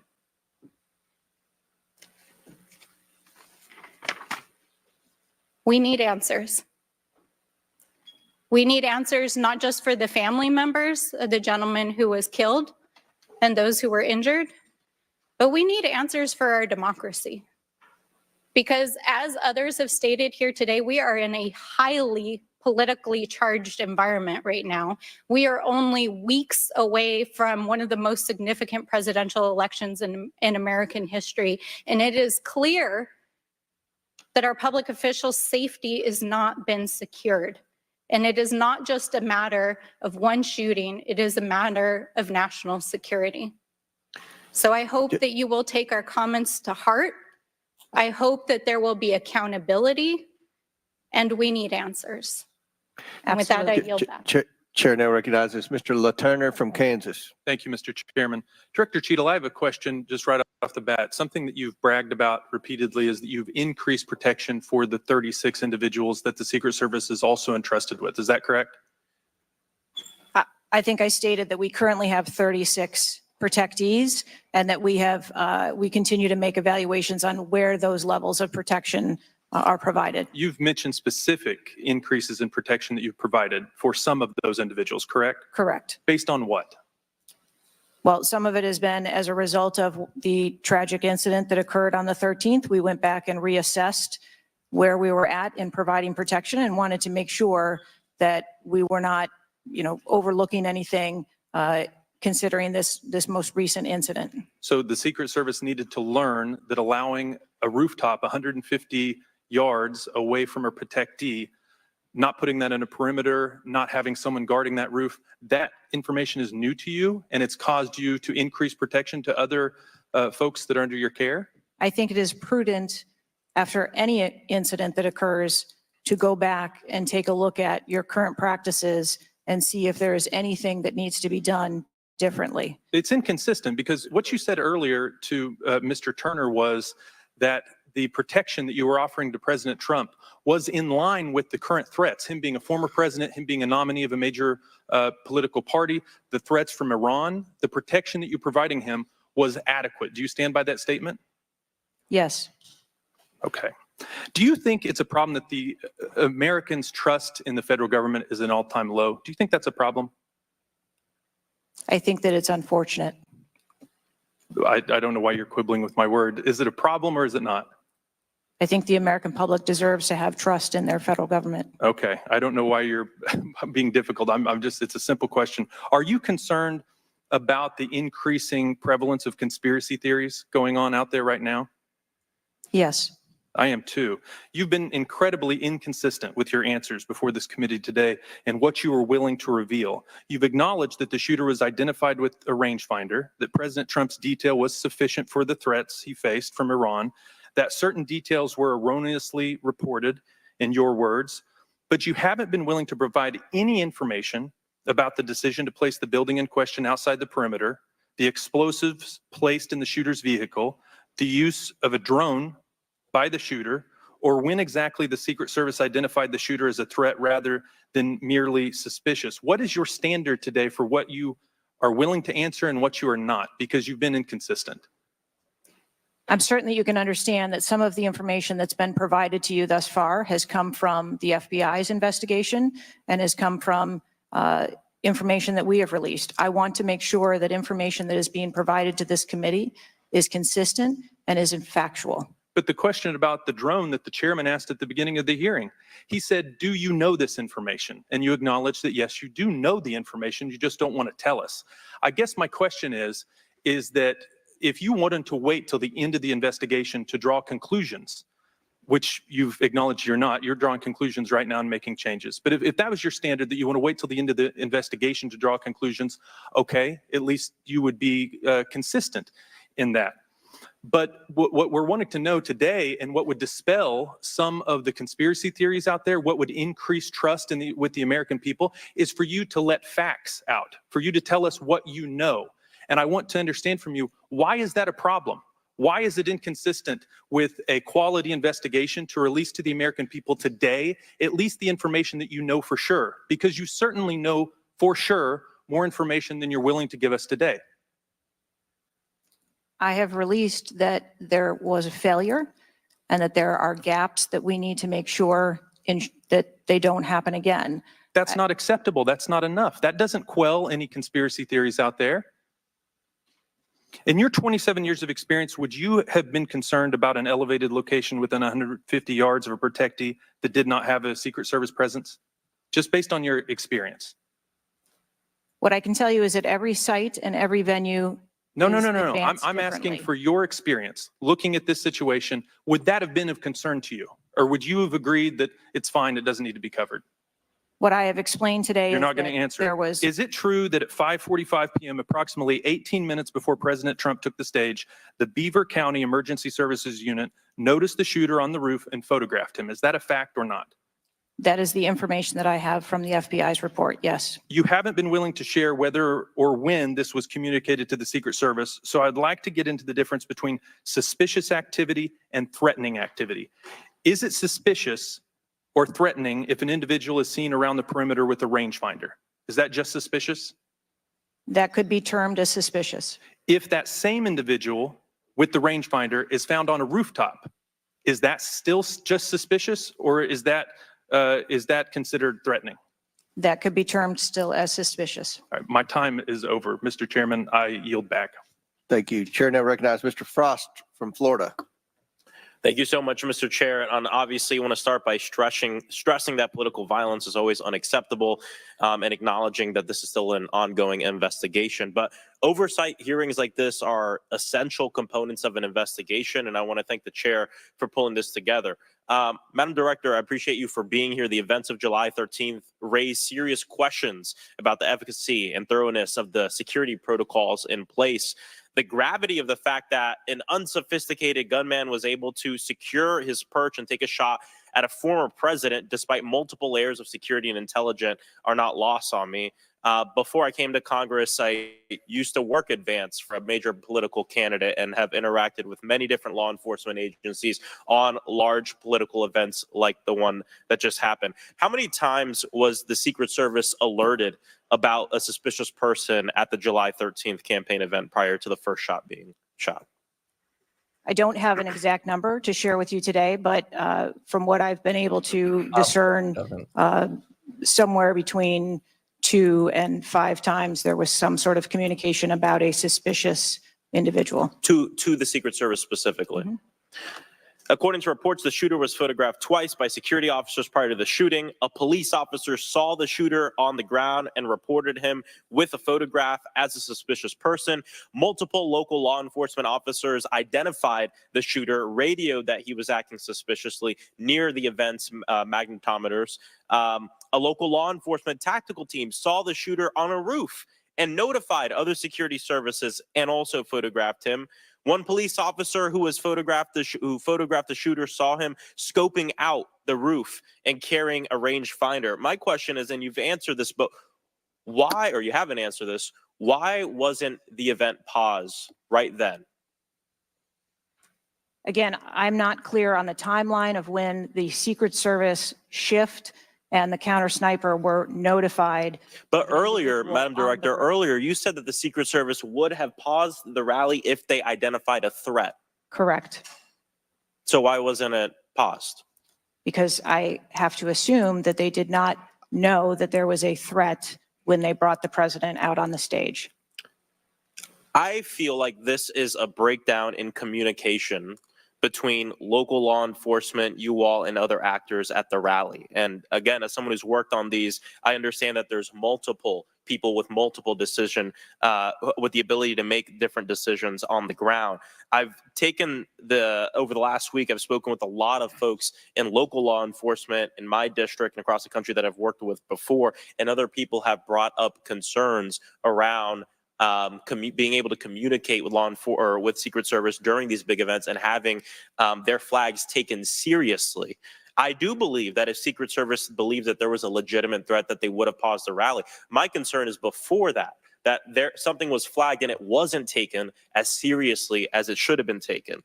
So I think this shows an issue with communication. And I want to know, Madam Director, what you intend to do to fix that, not in 60 days, but now. We're in the middle of a presidential election, obviously a former president who had an assassination attempt, another rally goer who was killed due to this gun violence. We now have a presumptive nominee of the Democratic Party who's also historic, first Black woman to be running for president. And so I am worried about everybody's life. What do y'all intend to do to fix this communication breakdown and making sure that you actually take what local law enforcement, local folks are saying more seriously?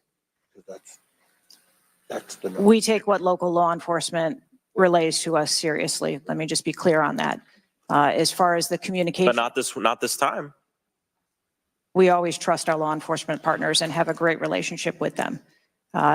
We are looking at whether or not there was a communication breakdown. If that was the case, we will take steps to ensure that we correct that, because to your point, we cannot have a communication breakdown. Madam Director, does you mentioned that the perimeter of the event did not include the rooftop where the shooter was. Does your responsibility and the Secret Service's responsibility to protect a principal stop at the perimeter of an event?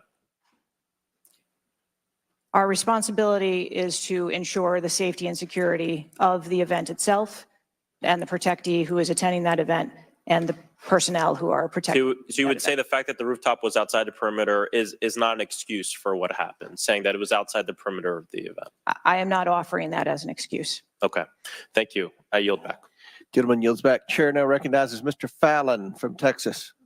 How did a 20-year-old loner with a week's notice pick the absolute best location to assassinate President Trump when the entire Secret Service missed it? Director Cheadle, in your leadership, your agency got outsmarted and outmaneuvered by a 20-year-old. How can we have any confidence that you could stop a trained professionals from a nefarious nation state? Those are absolutely questions that we need to have. I know they're questions, but the fact of the matter is we can't have that confidence.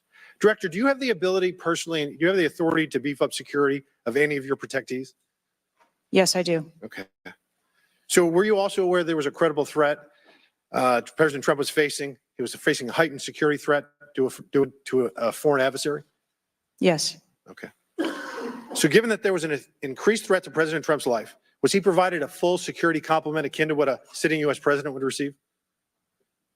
He was provided a full complement of security based on the threat assessment that we had That's not my and the question. venue. My question is, if he'd been the sitting president, would he have had the same security he had on July 13th, or would have been beefed up? There is a difference between the So sitting he did. So president your answer is he didn't. and continuity of government Okay. and the So responsibility he that we did have. not. Okay, there wasn't a CAT team, a full CAT team on site. There wasn't counter surveillance teams on site. But this is the thing. You just said you had the ability to beef up the security. You knew about the threat, and you didn't. And that's as telling as it is chilling. We have satellite images from the Butler Fairgrounds. Have you visited the site? No, I have not. 9 days and you have not visited the site.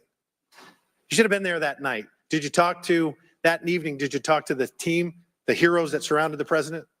Did you call them that night? They were still operational work. So that's an for answer is protection no. Did you call them the next of the day? President. Yes, I spoke with. You called them the very next day, not the day of, or was it 72 hours after? I don't know the timeline, but I spoke with Okay, them because you're under oath. immediately I following. think it was 72 hours after you waited 3 days.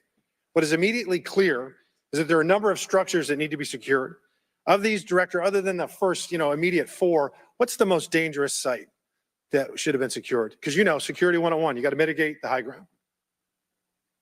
Yes. Okay. Do you know what the next most dangerous site, what was the closest structure to the president, other than the 4 immediate ones that you had your counter sniper teams on? There are a number of structures around that event site. You know who the shooter knew? The shooter has visited the site 2 more times than you have, and he had a drone, and he picked the AGR building. So you said, do you remember in an ABC interview you did that you didn't have people on the roof of the AGR building because you were worried about safety because of the slope? I recall that statement. Okay. Does the Secret Service have written policy you can share with us about slope roofs? No. Okay. So why'd you act like there was one? Because is it your practice to comment on enormous events of enormous national implications when you're ignorant of the facts? That's rhetorical. So here's this thing with the slopes. You go all up to like 1812. You can go to a 112, which is about as flat as you can get without it being completely flat. And you're saying that there was a danger, safety concern there. But the problem is, Director, you put your counter snipers on a 312 roof, which is steeper than the 112. And by the way, the 112 is ADA compliant. You can build a ramp for a wheelchair on a 112 roof. So these are nothing but pathetic excuses, and they make no sense, and they're a bunch of cow dung. All the law enforcement I've spoken with over the last 9 days are amazed that the AGR rooftop was not secure. And you want to know why? Because it's dangerous. I have never had any long gun training in my life. I own an AR-15, and last time I shot it one time my whole life, was 6 years ago. That is until Saturday, where we recreated the events in Savoy, Texas. We recreated what happened in Butler. I was lying prone on a sloped roof at 130 yards at 6:30 at night. And I knew that he had a scope. I didn't know what kind, red dot or magnified. So I shot 8 rounds from both. You know what the result was? 15 out of 16 kill shots. And the one I missed would have hit the president's ear. That's a 94% success rate. And that shooter was a better shot than me. It is a miracle President Trump wasn't killed. Corey Comparatore's life is over because that damn shooter made it on the roof. And it wasn't the roof that was dangerous. It was a nut job on top of the roof. You know what else is dangerous? I believe your horrifying ineptitude and your lack of skilled leadership is a disgrace. Your obfuscating today is shameful. And you should be fired immediately and go back to Garden Doritos. Mr. Chairman, I yield back. Chair recognizes Ms. Lee from Pennsylvania. Thank you, Mr. Chair. I'd like to thank the chair, the ranking member, for coming together and holding this hearing. But I have to say, I don't think any of our concerns have been addressed today. And what little we've learned has not inspired much confidence. I will just say that we obviously can't allow the violence we're seeing in this country become the norm or a commonplace. But that seems to be where we're heading.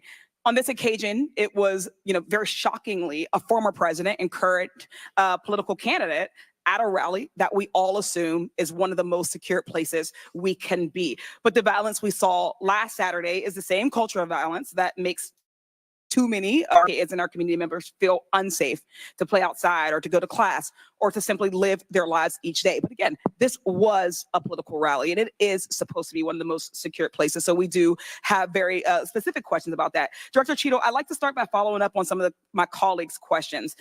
My colleagues, Mr. Krishnamurthy and Mr. Frost, highlighted a number of points that showed the shooter presenting an active threat. So I'd like to ask you, Director Cheeto, to clarify the protocol, what the protocol is for postponing or canceling an event based on a threat and how the events on July 13 didn't meet those standards. So again, I think we're talking about the distinction between suspicious behavior and a threat. And at the time that this individual was identified, they were displaying suspicious behavior.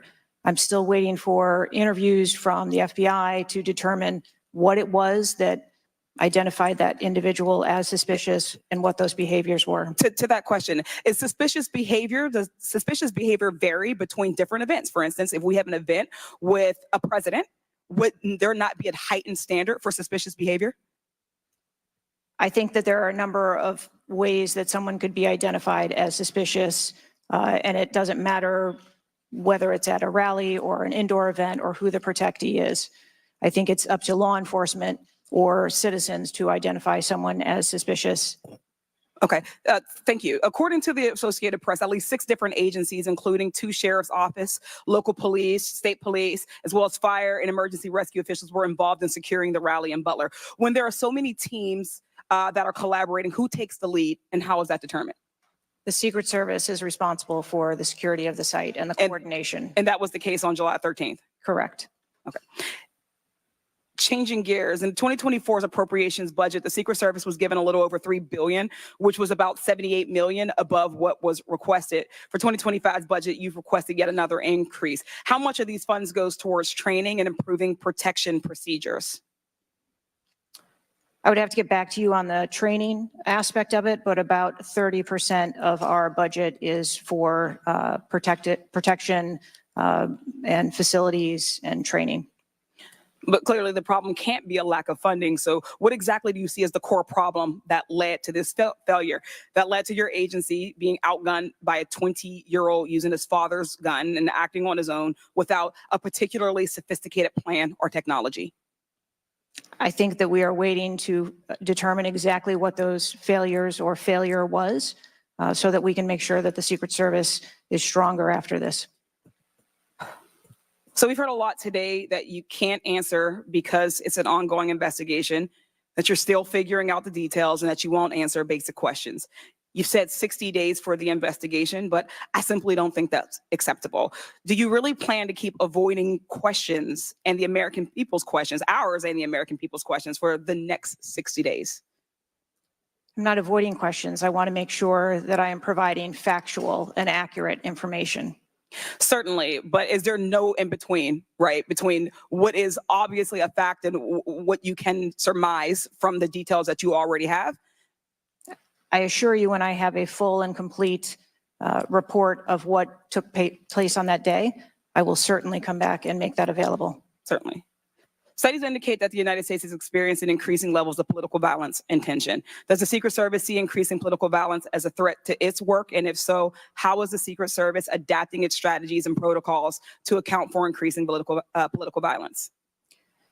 We are constantly evaluating the threats that we receive and monitoring that, and we make adjustments on a daily basis to our protectees based on what those threats are and what actions we need to take. Yes or no? Do you believe that stricter controls on the availability of assault weapons would make it easier for the Secret Service to fulfill its missions of protecting public officials? I think the Secret Service is tasked with providing a safe environment, which is why we put into place a number of mitigation factors. Certainly, but do assault weapons make it easier or harder for you to do your job? I think that any weapon makes it difficult for us to do our job. Okay, I yield back. Chair now recognizes Mr. Donalds from Florida.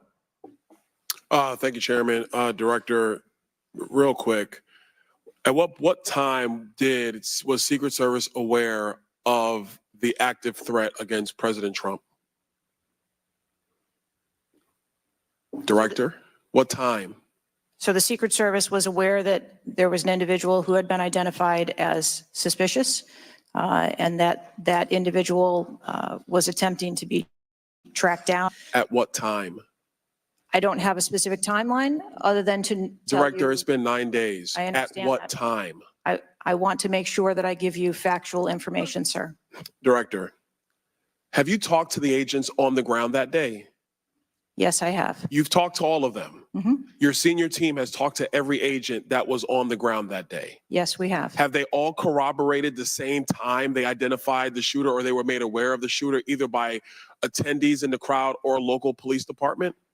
There are a number of reports of when those times were made. Was it those 5 minutes notifications. before the first shot rang out? No, Generally speaking, was it 10 minutes before the first shot rang out? no. It Was was, it 15 minutes before the first shot rang out? it was less than that time frame when it was identified as a threat. How many days before the shooting took place did Secret Service actually do their advance work to secure the facility that the rally was going to be held at? 5 days. In the 5 days prior, when the security advance team did their work, did they identify the rooftop as a potential threat? Again, I'm pulling those reports and that information. It's been 9 to days, conduct those Madam interviews. Director. Did they notice a rooftop 150 yards away that was a potential threat? Yes or no? I am certain that the rooftop was noticed. I am pulling the reports. What was the security parameters around securing that rooftop? What did they do? There was overwatch provided for that rooftop. Did Overwatch fail? I am waiting to hear what the results of the investigation were so that I can identify where the failure was. Who did you talk to that was on the ground that day that was responsible for Overwatch? What are their names? I'm not going to provide their names in this setting. Did you talk to the people that were providing Overwatch that day? I've talked to the people that conducted the advance on that day and that were working the shift and were the counter snipers on that day. So you talked to the counter sniper team. You talked to the people who were providing Overwatch that day, and you talked to the advance team, correct? Yes, sir. What did they tell you? We are putting together a comprehensive report so that I can identify exactly where the gaps and the failures. When the counter sniper team was on the roof and they identified that there was suspicious activity on the roof in question, what was the chain of command's orders around the person on said roof? Because I'm quite sure somebody saw under your organization, the Secret Service, I'm quite sure somebody saw the shooter on the roof. So what was the communication through the chain of command to deal with said person?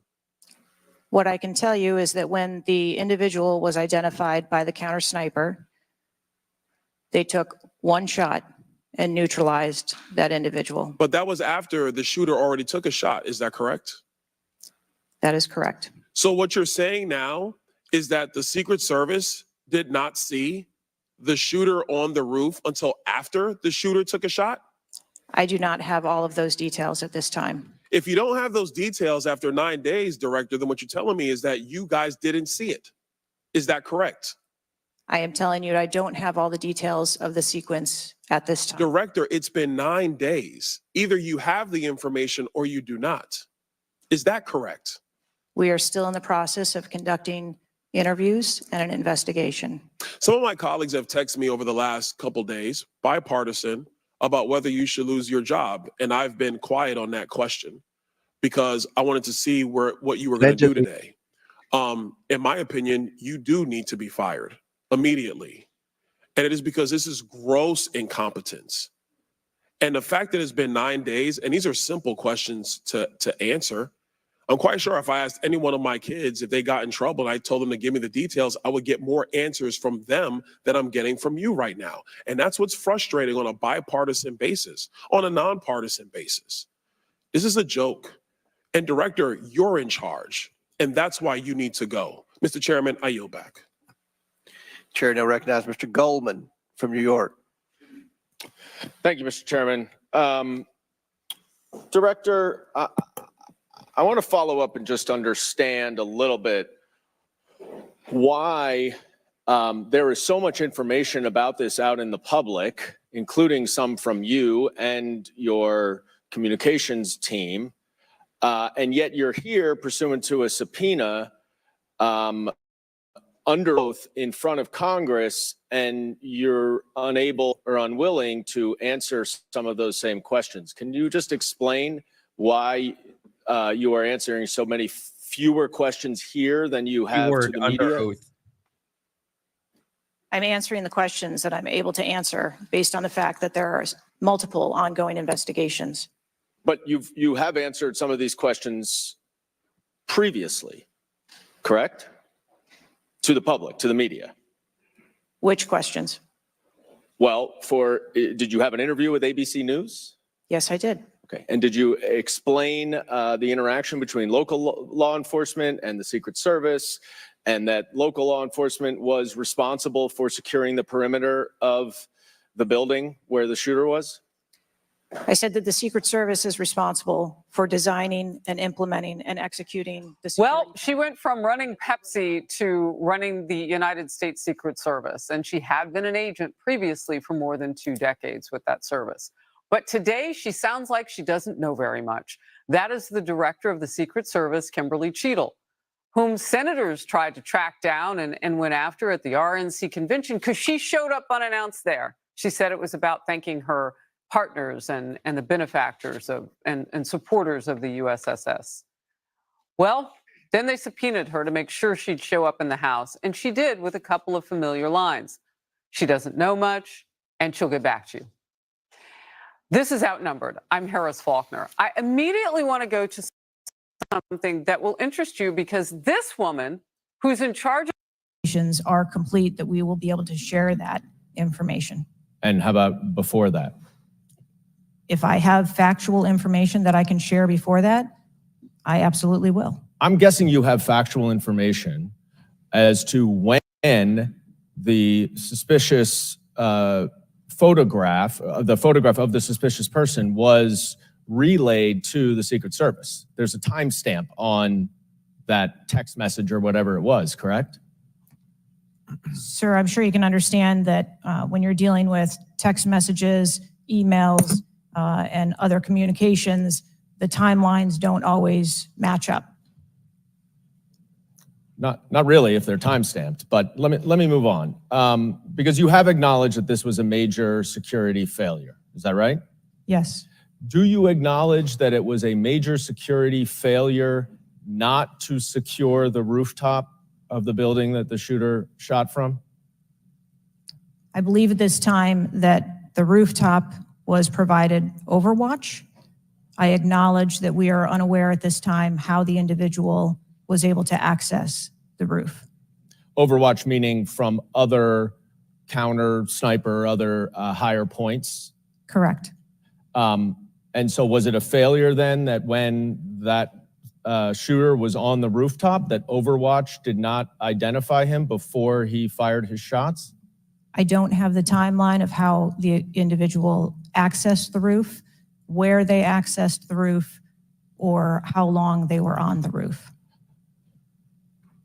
Let me ask a couple things quickly. You have testified here about all the resources that the Secret Service needed to deploy to protect the NATO summit and all of the leaders here. Is that right? Yes. Did you have to rely more on local law enforcement because of the NATO summit for this event? The Secret Service routinely works with local law enforcement at every event. It doesn't matter whether it is a NATO summit, NSSE, the RNC. No, but that's not my question. Obviously, there's a natural give and take as to, I'm sure, how many agents you deploy and how much you rely on local law enforcement. Did you have to rely more on local law enforcement because there were fewer Secret Service assets available because of the NATO summit? No. I hope we get answers before the completion. I don't like the fact that the media has received far more answers than Congress has. If this is a function of getting your ducks in a row, I assume you have access to a lot of these reports and a lot of this information, and you should have come prepared here today.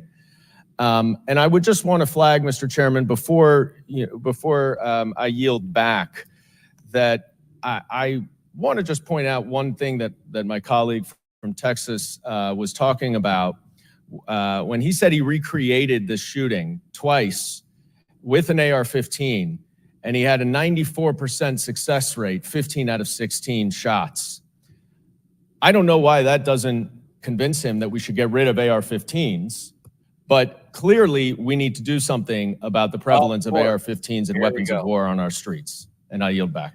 Chair now recognize Mr. Perry from Pennsylvania. Thank you, Chairman. Director, I guess 60 days is the time of the investigation. Is that the information that you've put out, or where did that come from, 60 days? Or is that just information that the committee members are talking about? I stated that earlier today. I've asked Okay, my 60 team. days. So are you receiving regular updates? You're in charge of the Secret Service. This is about your organization, what happened 9 days ago. Are you receiving regular updates from the FBI on their investigation? Yes, I am. So you know some things are true, some things are probably not true. We want to talk to you about the things that we're hearing about and find out if they're true. You've been in contact with the FBI, then you're getting updates on a daily basis, right? Yes. Based on what you said. Okay, so, and are you confident that the person in question, Mr. Crooks, was the only person firing that day against the president or the crowd? Is he the only one? I'm not asking you yet if he acted alone, but is he the only one, or can you say that with certainty to the American people? That is the information I have at this time, yes. Okay, does it appear he acted alone? That's the information we have at this time. Okay, now let's talk about the fact that he was noticed as a person of interest, of concern, suspicion, as you say. Your PI team, how do they stay in, there's a sea of people. How does the PI team get to that individual that's in question in the sea of people? How's that individual tracked? Our protective intelligence teams that work at our sites are paired up with a local police counterpart. And so they work in conjunction together. So they just follow them around, or let me ask you this. Looking at the site, you have multiple perimeters, right? You have the secure perimeter, the inside perimeter, you have multiple perimeters. Was the AGR so-called building the highest location affecting the site of the rally? Was it the highest location? I believe the highest location at the site was where our counter snipers were. What about the water tower positioned. adjacent? What about how high is the water tower?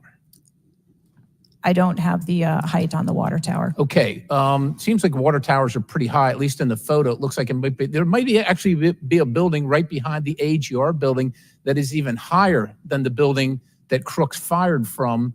You're familiar with cover, concealment, and defilade, right? You're familiar with those terms? Yes. So how would your sniper team or your PI team track the individual and give vectors to Secret Service on the PI team to get to that individual to question him? And how would you cover the defilade, the cover and concealment of low areas that you can't see from where your sniper team immediately adjacent to the president were sighted? How would you do that if you're not up on the high ground?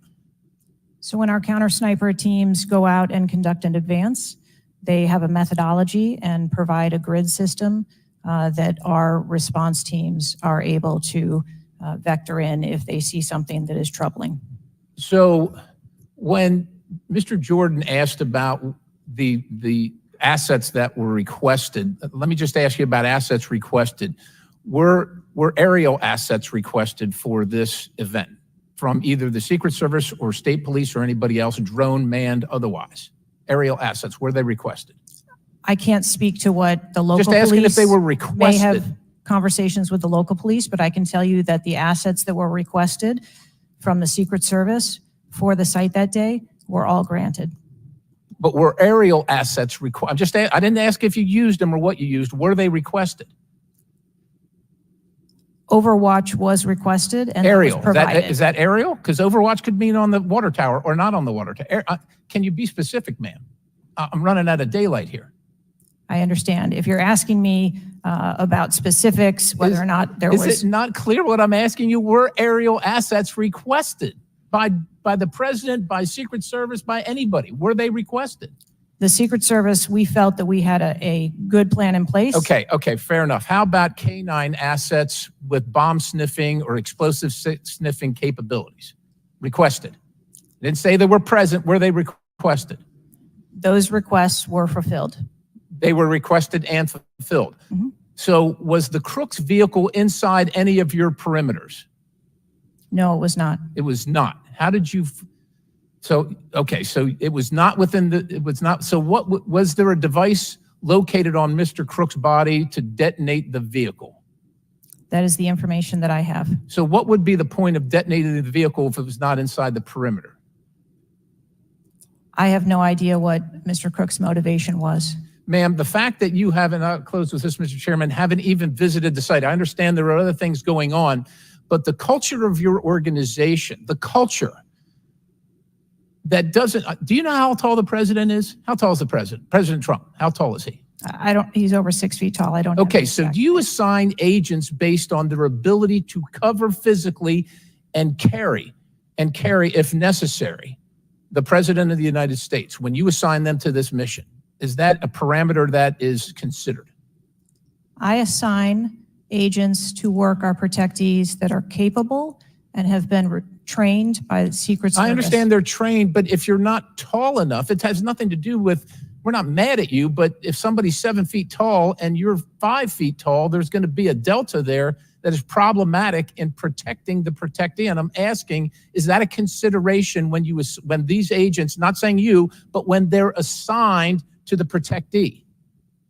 The agents that are assigned to our protectees are perfectly capable. Okay, ma'am. So the providing culture is what I'm protection. concerned about, because the primary objective here seems to be something other than securing the site, securing the principal, and securing the people at the site. And that's the concern based on the answers that you've given today so far. Without a yield, Mr. Chairman. Chair now recognizes Mr. Moskowitz from Florida. Thank you, Mr. Chairman. Thank you for this hearing. I want to thank the subpoena that you sent. I want to thank Ranking Member Raskin and your work, the letter you sent to the committee. And I also support the creation of a commission to get to the bottom of what happened.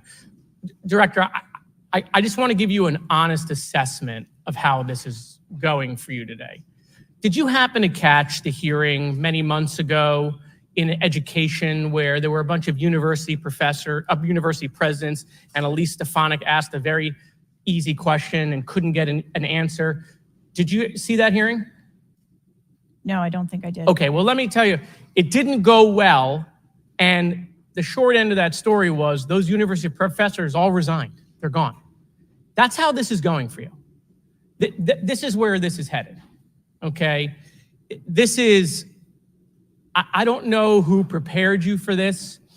I don't know how many times you've testified in front of Congress, but a president was almost assassinated live on television, not just for Americans, but for the world to see. And this being your first opportunity, I understand there's an ongoing investigation. I understand there's things that you can not talk about, but the idea that we're getting less than you did on television is something that Democrats, Independents, or Republicans are going to find unacceptable. My high school, Marjorie Stoneman Douglas, was on the list of mass shootings that Representative Raskin held up. That very day, the school resource officer, a police officer, did not run into the building. He hid in the stairwell while the shooter was in the building. He stayed outside, never helped, okay? He also directed other officers who showed up on the scene not to go into the building. When it was determined that the failures in response and training, and that the sheriff fired nobody in his agency, Governor DeSantis then removed that sheriff. I supported the removal. So here's my question. You said there's going to be accountability. I understand you don't want to give us names. When you say that, are you telling the committee that once it's concluded, you're prepared to fire the people on the ground who made poor decisions that day? I'm prepared to take the actions necessary. No, that's nonsense, okay? Accountability, the failure was human. That doesn't mean they're bad people. It means they failed that day, and a former president was almost assassinated, okay? Are you prepared to fire the human failure on the ground? Yes or no? When you have the names of where those failures were, They're people. It's not like a piece of technology failed. It was people who failed that day. Are you prepared to fire them? I don't have an answer as to whether. Well, then how can there be people- accountability if you're not prepared to fire someone? And the reason why your name is going to be the person who's held accountable, the reason why members in this committee are calling for resignation, and I join in that, or for the president to fire you, is because you're saying there's going to be accountability, but you can't commit that people are going to get fired. Let me ask this question a different way. If Trump had been assassinated that day, if the gunman had succeeded, okay, would you have come and tendered your resignation? I would still be sitting here because I would want to ensure the integrity of the investigation. Totally that would move understand. forward. That's a fair answer, that you would have set up that process. But would you have had the honor to come in front of the committee and say, a president was former president was assassinated on my watch, there should be new leadership? I think that I have admitted that there was. No, that's what I'm asking. Would you have grave tendered failure your resignation if he had been killed? that occurred on my watch, and I am accountable for that. Okay, but would you have tendered your resignation if he had been killed? I think that I've admitted that I've taken accountability and will take responsibility. Okay. Well, let me ask I want to follow up on Representative Connolly's question, in which he asked about guns, and you were not willing to commit that makes your job harder. This is not about the Second Amendment. If there were over 400 million guns on the streets, if all of those guns were machine guns, would that make your job harder to protect people? Again, I think weapons that are out there. If all of make our those job- guns were rocket-propelled grenades, would that make your job harder? Yes, sir. Yes. Okay, thank you. Perfect. This is not a trick question. Thank you. Okay. I won't ask the other 15 things I was going to do. I was going to do drone strikes, but it's okay. So that's all we were asking. It creates a challenging environment. It has nothing to do with the Second Amendment or people's rights, but it does make your job harder. So credit to Representative Connolly for asking that question. One last thing, Mr. Chairman, and I'll conclude. You know, there was a question asked, is an Iranian assassin more capable than a 20-year-old? And I have been tough on Iran. I probably have more resolutions on Iran than almost anyone in Congress. But I can tell you it isn't Iranians walking into schools and grocery stores and movie theaters and churches. It is 20-year-olds, right? And some of them are mentally unstable. Here we go. And they have access to guns. And they're domestic terrorists. Someone talked about Christopher Wray. Christopher Wray has talked about domestic terrorism. And so, yes, we collectively come together on foreign threats. And I am not at all debasing the fact that there are foreign threats here and abroad. But there are domestic threats. And we have to get to the bottom of how we stop domestic terrorism, because it was a 20-year-old who walked into my high school and killed 17 people. He was plenty capable, and he was an Iranian. Thank you. Chair now recognizes Mr. Timmons from South Carolina. Thank you, Mr. Chairman. Director Cheadle, we've asked you a lot of questions and haven't really got a lot of straight answers. I have intentionally created a line of questioning that I think that you can answer.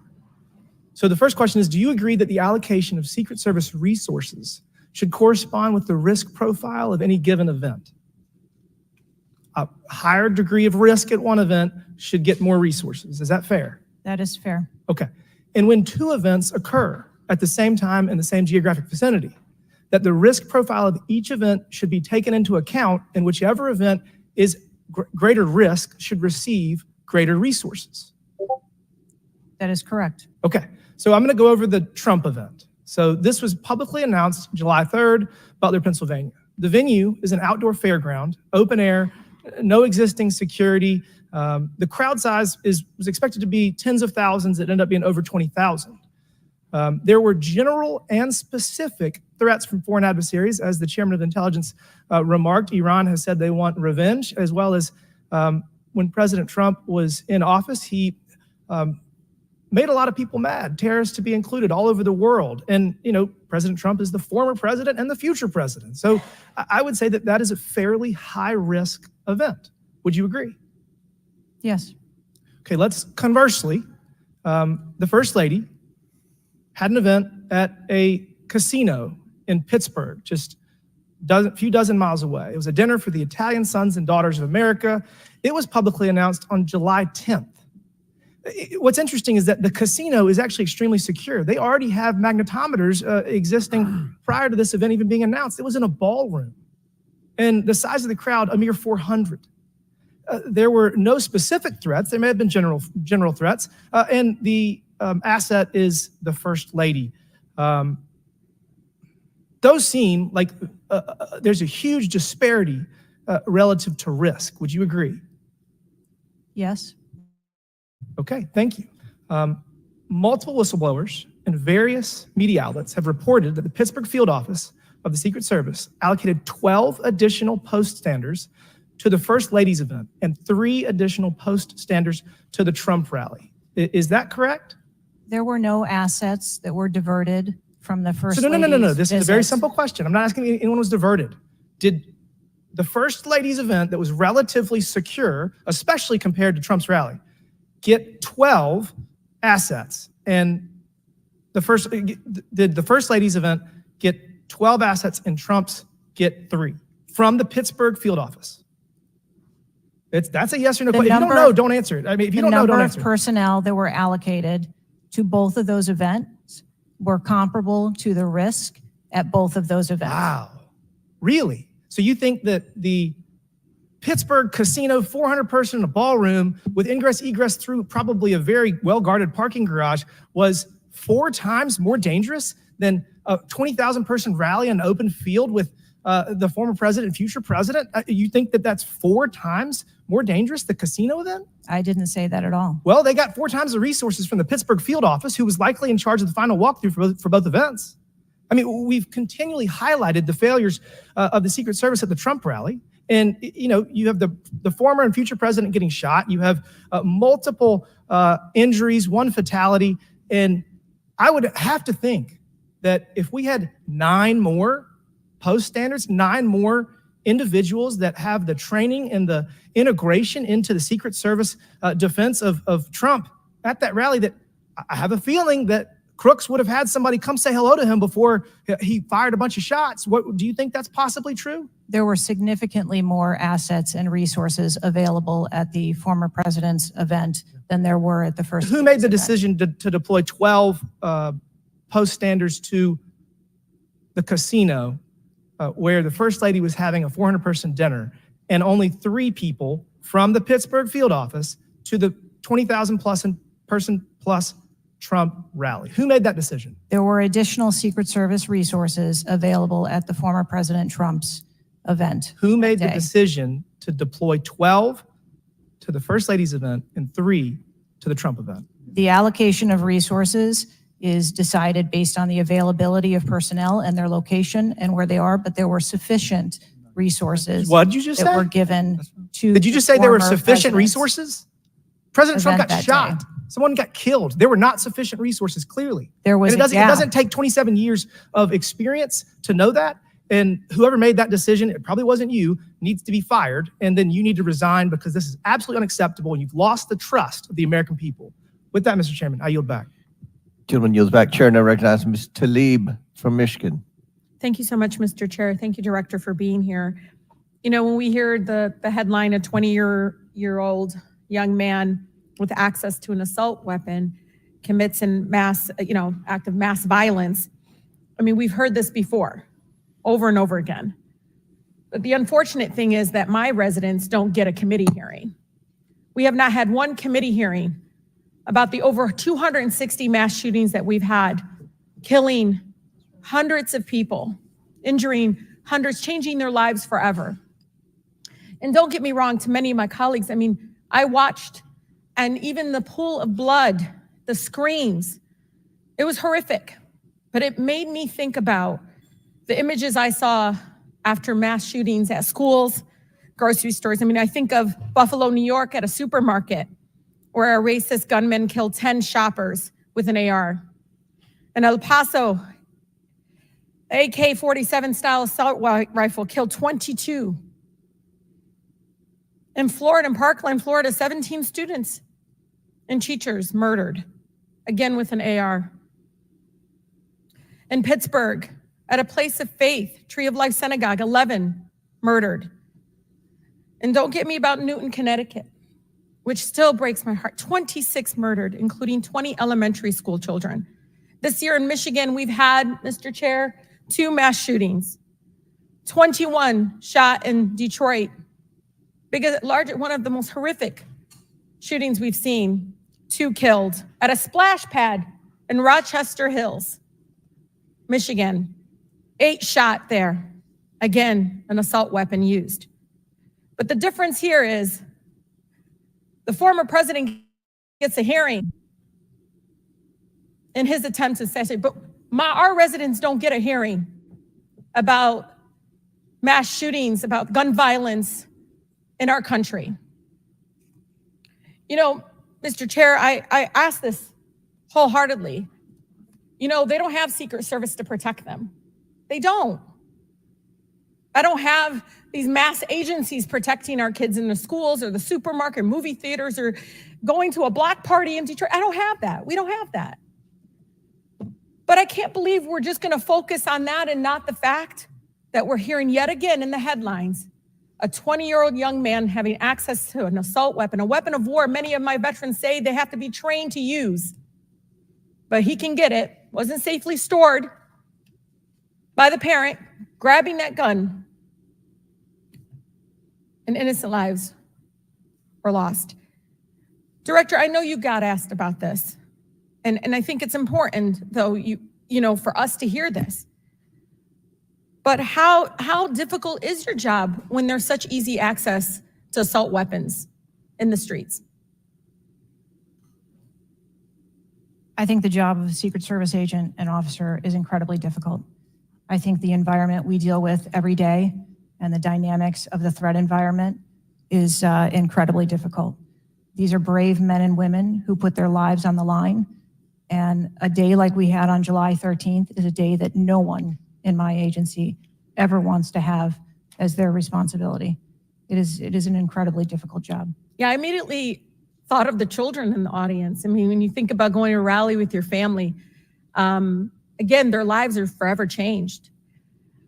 The incident are never isolated. I really believe these incidents are never isolated. And I know Detroit Free Press had reported that the 20-year-old Pennsylvania shooter looked up the 2021 Oxford High School shooting in Michigan. Can you comment on what information this shooter was looking up in regarding the tragedy of Oxford High School, where it took 4 of our high school youth there? I'm sorry, I'm not able to. The FBI has those details. So you can't even tell us, I mean, was he looking at the type of weapon? How many? Yeah, unfortunately, I don't have those details. Do you have, I mean, did they share that with you though? I don't have the full content of what his searches were. I think that they are still in the process of examining all of his devices. Okay. Again, you know, the impact, I want to be really serious about this. The impact on our families is more than just this political rally, Mr. Chair. We have to talk about this, even if we're in disagreement. Let's talk about it, because I've seen statistics that show that we could be saving lives now if we ban these weapons of war from being able to buy it at the local store down the street. I mean, we just can't continue to allow this to happen. And unfortunately, my residents are not former presidents of the United States. They don't get a hearing. They don't get Secret Service, any of that.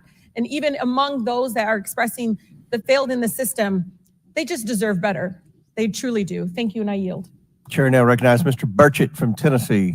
Thank you, Mr. Chairman. Ms. Cheadle, the shooter was set up on the roof of the AGR International building, as we know. Was the roof identified as a potential vulnerability days before the rally? To my knowledge, yes, it was.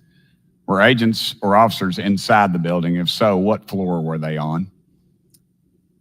We had local police officers inside the building.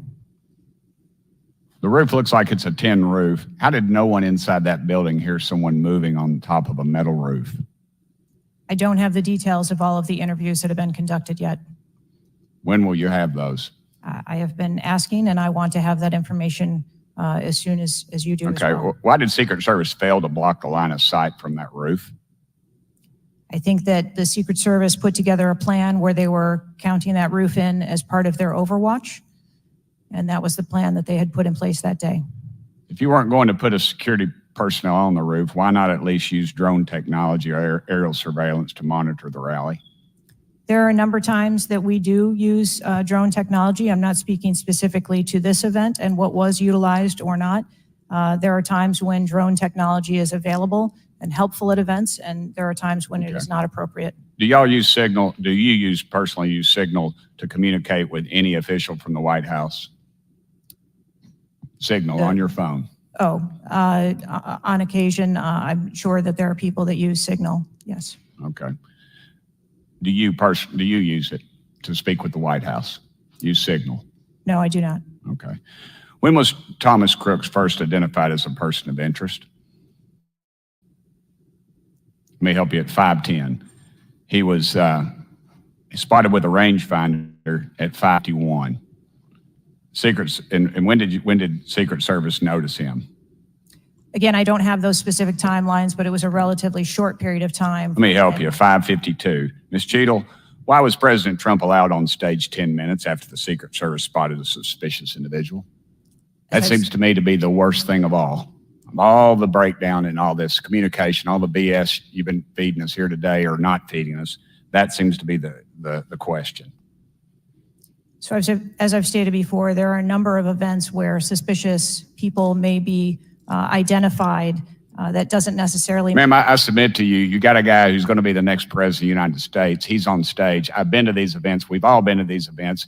A car backfires and there's a 15-minute dadgum wait. That's not acceptable. Did the Secret Service tell President Trump they'd spotted a suspicious individual before he was shot?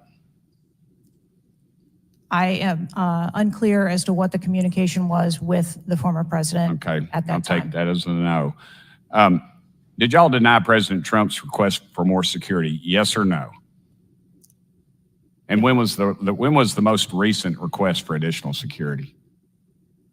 The rally request for security, all of those requests were fulfilled. And were there any personnel redirected to Jill Biden's rally? No. Who made the decision on the direction of agents at either one of those rallies? I'm unclear as to your question on the direction of the agents. I said, who directed those agents to be at Miss Biden's rally or President Trump's rally? The specific agents. So there is a methodology in which agents are available for assignments, and they are assigned based on either geographic location or logistics or flight. Ma'am, I appreciate all that, but that methodology about got President Trump killed. Was the security detail guarding President Trump a temporary detail? The personnel who are assigned to the former president's detail are assigned to him. Why was there a different detail on the opening night of the convention than the detail that was guarding him in Pennsylvania? The president has a very large permanent protective detail assigned to him. They work shift work, and so it could be that people you saw at the rally were not working the same shift the day that he was. I can assure you, ma'am, somebody that's a lot shorter than the president was not at the convention, and the people that were cowering down behind the mass of agents that were on top of the president were not in the convention hall. At least I didn't see them. You can't seem to answer a single question about an ongoing investigation, ma'am, and you don't know when the information will be released publicly. Are you waiting for the administration to sign off? No, I am waiting for the results of the investigation, at which time. Okay. Let me ask you one more question. You found explosives in the shooter's possession. Is that correct? The FBI found explosives. Do we know who directed this young man how to make those explosives? I believe that the FBI is still looking into that on their investigation. Ms. Cheadle, you said that the buck stops with me, and I agree. I don't think you should resign. I think you should have been fired. Ma'am, you are a DEI horror story. I've told my daughter multiple times, my wife and my daughter, we talk to her all the time about how she's going to succeed in life. She'll succeed in life by achieving. Ma'am, you have not achieved today. You've let the American public down. If it was up to me, you'd be gone. Thank you, Mr. Speaker. Mr. Chairman. Chair now recognizes Mr. Crockett from Texas. Thank you so much, Mr. Chair. And let me just pick up where my colleague from Tennessee left off. Director Cheadle, was the incident on July 13th due to DEI, or rather systemic failures in communication and potentially safety protocols? The incident on the 13th has nothing to do with DEI. The incident on the 13th has to do with a failure or a gap either in planning or communication. Thank you so much. In fact, I have a few articles that I will enter into the record once I wrap up that actually acknowledge a number of women specifically for their valor in their service, whether it's been in various levels of law enforcement. But, you know, I want to stick here for just a second, because earlier you had a conversation in which there was a discussion about training. And I want to talk about training, and I want to talk about the fact that there's been a little bit of dancing around as it relates to this being a suspicious person and this being a situation that was perceived to be a threat.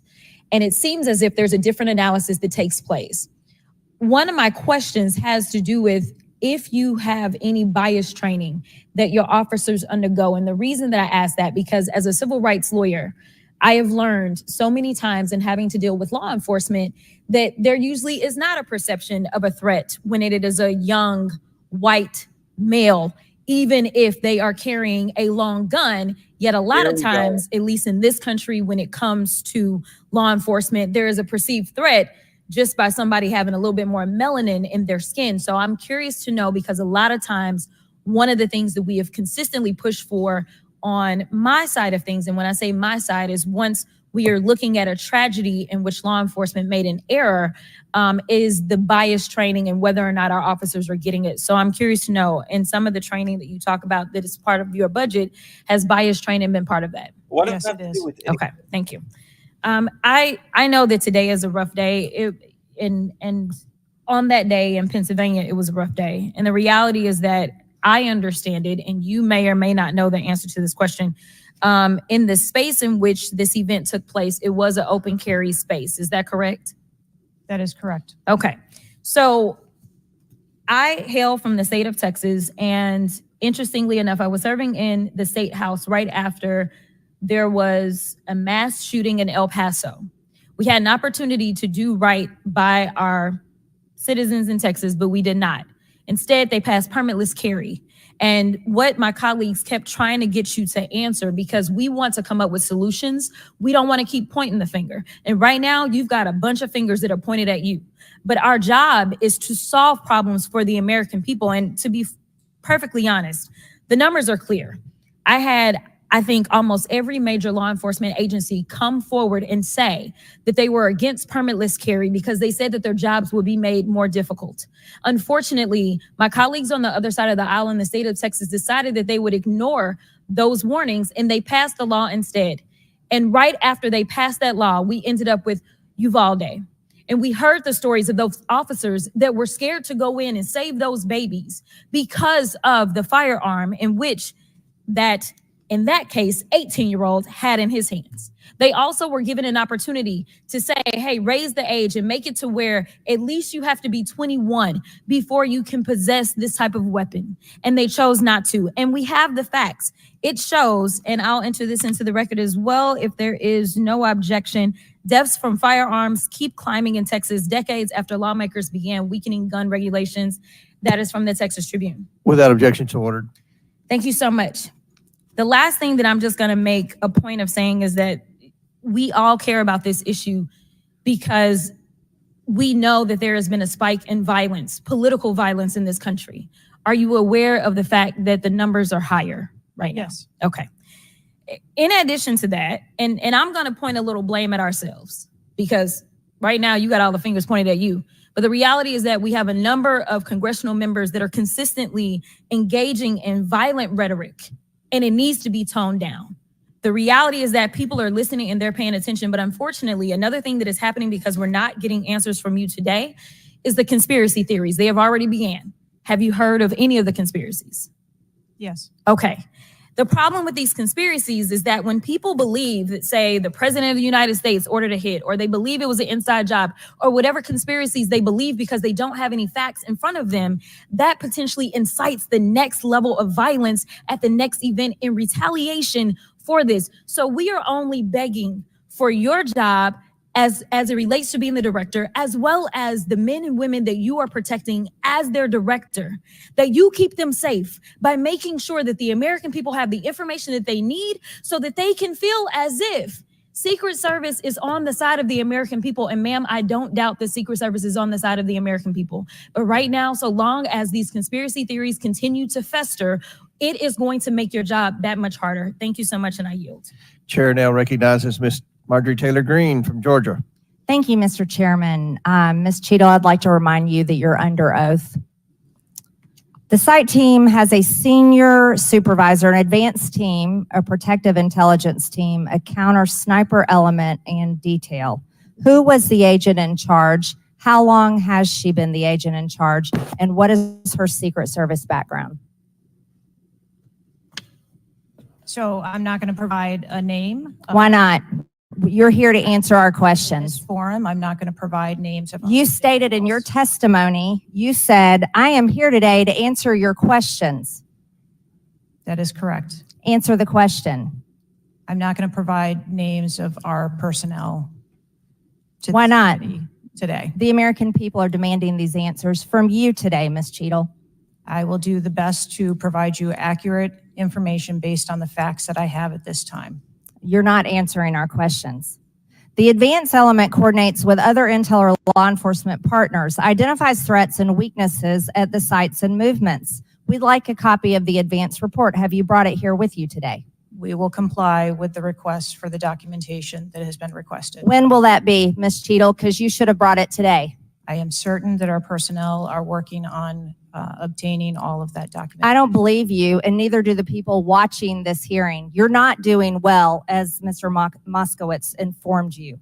You've been sitting here for over 3 hours, and I have you know the entire country is demanding you resign and demanding that you be fired if you do not resign. Things are not going well for you. You need to answer the questions.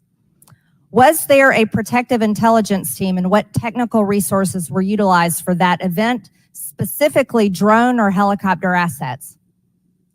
There were a number of technical assets that were deployed for that event, and there was a protective intelligence team that was assigned to that event. Why was Crooks able to fly a drone over the entire area the day of the rally and the day of his assassination attempt?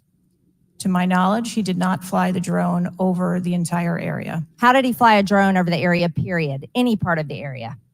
Again, I would have to go back and check the timeline of when that took place and when the event. Why didn't you bring the timeline with you today to answer our questions? I don't have all of the answers on the timelines based on the criminal investigation. Were you not prepared today to answer our questions? I am prepared to answer the questions based on the information and wanted to be able to provide. Do you have a timeline at all from any of the day? I have a timeline that does not have specifics. That's shocking. That is absolutely unacceptable. That means you are a failure at your job. Let's talk about things that are prohibited in Trump rallies. And I've been to a lot of Trump rallies. Backpacks and bags, bicycles, firearms, any type of weapon, or any other item determined to be a potential safety hazard, like a rangefinder would be one. At 5:10, Crooks is first observed by one of the snipers, AGR Sniper 1, at the building. 5:10, President Trump was shot in the face at 6:11 p.m. 5:28, AGR Sniper 1 takes a picture of a bicycle and 2 bags. Those belong to Crooks. 5:32, AGR Sniper 1 spots Crooks looking at his phone and using a rangefinder. 5:55, Butler ESU Command confirms receipt of photos and states they have been relayed on. 6:05 p.m., AGR Sniper 1 later communicates that Crooks is seen moving northeast in direction of Sheets and that Crooks has a backpack. 2 minutes before the shooting, while President Trump has been allowed to take the stage, people see Crooks laying on his stomach in a sniper position on the roof, and they're yelling he has a gun, and they are trying to alert law enforcement and Secret Service. Why was Crooks not shot by the snipers? Why was he allowed to be there? As soon as the individual was identified as a threat, they were. No. What do you consider to be a threat? A man with a gun laying in a sniper position, a man that had a backpack, a man that had a bicycle, a man that had a rangefinder. At what point is he determined a threat? An individual with a backpack is not a threat. An individual with a rangefinder is not a threat. What about a man laying on a building that has direct line of sight of President Trump with a gun that people are screaming and pointing out? Is that a threat, Ms. Cheadle? Once that individual was identified, they were neutralized. No, they were neutralized. Crooks was neutralized after he shot President Trump in the face, Ms. Cheadle. Is he only a threat once he fires the weapon? As soon as the counter sniper identified that individual, they were able to neutralize them. How were people in the crowd? Okay, then let's just take it this way. People under your command did not consider him to be a threat, yet people in the crowd knew he had a gun and considered him to be a threat. That means that you are a complete failure as the director of the Secret Service, that people under your command don't perceive a man laying on a roof with direct line to the president with a gun. They don't perceive that to be a threat, yet the people in the crowd do. How is that possible? That's the last question, but please answer the question, Ms. Director. I'm not certain at this time how the information from the people in the crowd was relayed to any law enforcement personnel. No, you knew, that everyone knew. The people there knew that there was a danger. They knew there was a threat to President Trump, and it was allowed to happen. Was there a stand down order, Ms. Cheadle? Was there a conspiracy to kill President Trump? Absolutely not. Then how did this happen? And why are you still sitting here not turning in your letter of resignation? Last question, but please answer, and then I'll recognize Ms. Presley. Please answer the question. That is what we are investigating to determine. We're waiting for your letter. We are waiting for your letter of resignation, and you really need to consider doing that before you leave today. Chair now recognizes Ms. Presley from Massachusetts. Thank you. No one, absolutely no one should fear for their life at a political rally, in a classroom, in a faith house, or Here in we their go home. with the anti-gun stuff. We must do something about political violence in all its forms and gun violence in all of its forms. Now, Director Cheadle, you have noted that numerous investigations are ongoing related to the Secret Service response, and that we can expect a report in the next 60 days. With the election nearly 100 days away, that is an unacceptable timeline, and it makes people less safe. It also allows my colleagues across the aisle, Republicans, additional time to spread dangerous misinformation, which also puts people in harm's way. Some Republicans have exploited this moment to continue to attack progress towards racial justice and gender equity in America. Disappointing, but not surprising. I hesitate to repeat their racist and sexist tropes, but in summary, Republicans have wrongfully and shamefully stated that hiring women and people of color hindered the response to the shooting. Now, this is part and parcel of Republican strategy to constantly attack necessary diversity, equity, and inclusion efforts, to undermine the contributions that women, people of color, the disability community, and others make to this country each and every day. And it is disgraceful. In the wake of gun violence and tragic loss of life, Republicans are ignoring solutions like gun safety reform and instead trotting out sexist tropes. Can't say I'm surprised. I ask unanimous consent to enter into the record reporting from CNN titled "Right-Wing Media Figures Blame Women in Secret Service and DEI for Security Failure in Trump Shooting." Without objection to order. This article quotes members of Congress and others that plainly accuse DEI and the hiring of women as a liability for the Secret Service. Women have been an integral part of the agency since 1971 and are held to the same standards as their male counterparts. To use them as a scapegoat during a time of crisis is shameful, and it is dangerously divisive. In fact, Based on recent publicly available demographic data of the agency, the largest demographic groups among special agents are white and male. But to right-wing extremists, the truth doesn't matter. The lies they tell to advance their anti-diversity agenda, which is a key theme throughout Project 2025, will only make the American public less safe and more divided. And every day, Director Cheadle, that you fail to give us answers, they are given more oxygen to make their baseless claims that women and people of color are responsible for tragic events. And that is dangerous too. Thank you. And I yield my remaining time to Rank Member Raskin. Thank you to the distinguished gentlelady from Massachusetts, and thank you for those trenchant insights. I wanted to make the point that you were making and several of other members were making to bring it into sharp relief here.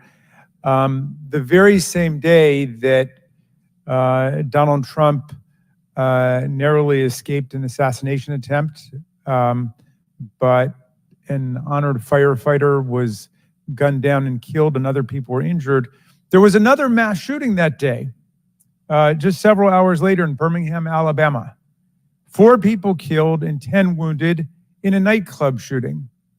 And you might think, oh, that's some kind of freakish coincidence. Not at all. We have more than one mass shooting a day in America. They are so commonplace now that they are barely reported in the national news. It's, of course, local news in Birmingham, Alabama, that 4 people were killed and 10 other people were shot and seriously wounded, being treated at the hospital. These things are a nightmare for the families of the victims who've been killed, for the families who have to take care of people who've been seriously injured and wounded.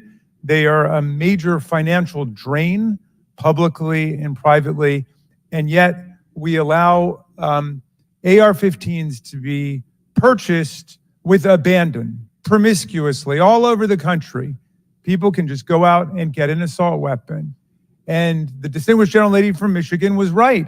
We have a hearing when it affects the President of the United States, but on all the other days of the year, we don't have a hearing about it. And I think it is because of an honest disagreement we have about the Second Amendment. There are some people who think the Second Amendment means you've got the right to arm yourself with whatever weaponry you need to overthrow the government of the United States. And we reject that as a false interpretation of the Second Amendment and a false interpretation of the Constitution.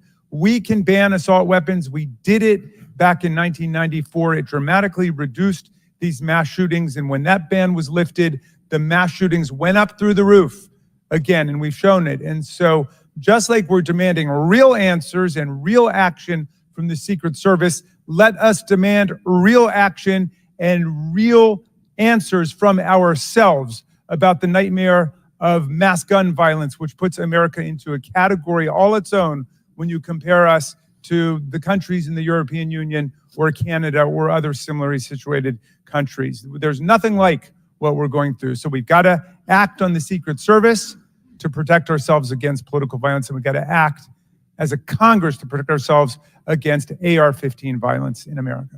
Chair recognizes Ms. McLean from Michigan. Thank you, Mr. Chairman. And first of all, I want to thank the Secret Service agents, those who work tirelessly to protect our president, and specifically those agents who did not hesitate to jump in front of President Trump. And my heart goes out to the family of the Comptor family and the people at the rally who are still recovering. On the other hand, the Secret Service has a leadership problem, and it falls on you. And although I appreciate your hollow words that the buck stops here, I was actually hoping for some answers. Director Cheadle, you must answer to the American people if you want to stay in charge.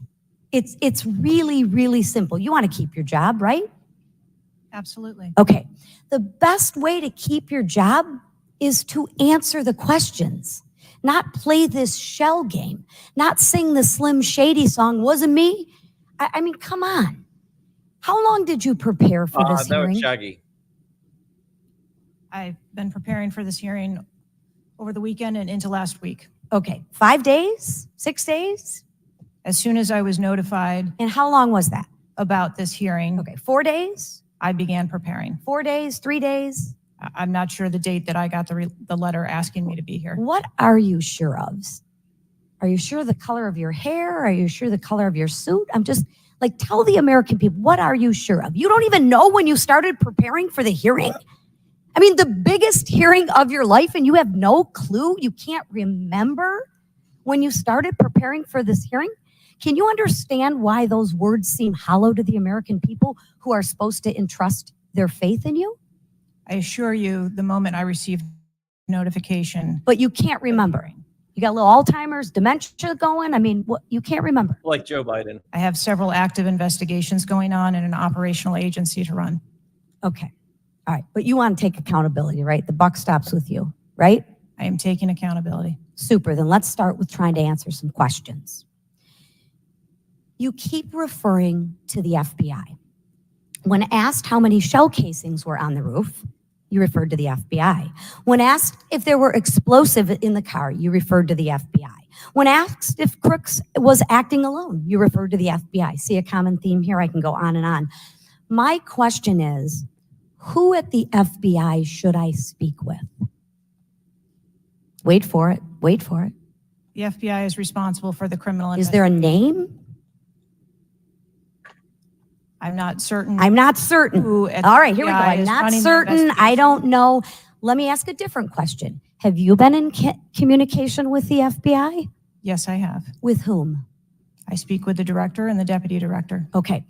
And what have they shared with you about this investigation? So I'll give you an opportunity to answer again. Did they share with you how many shell casings were on the roof? They have shared with me the Did they they've collected. share with you how many shell casing were on the roof? Yes. Okay, how many were there?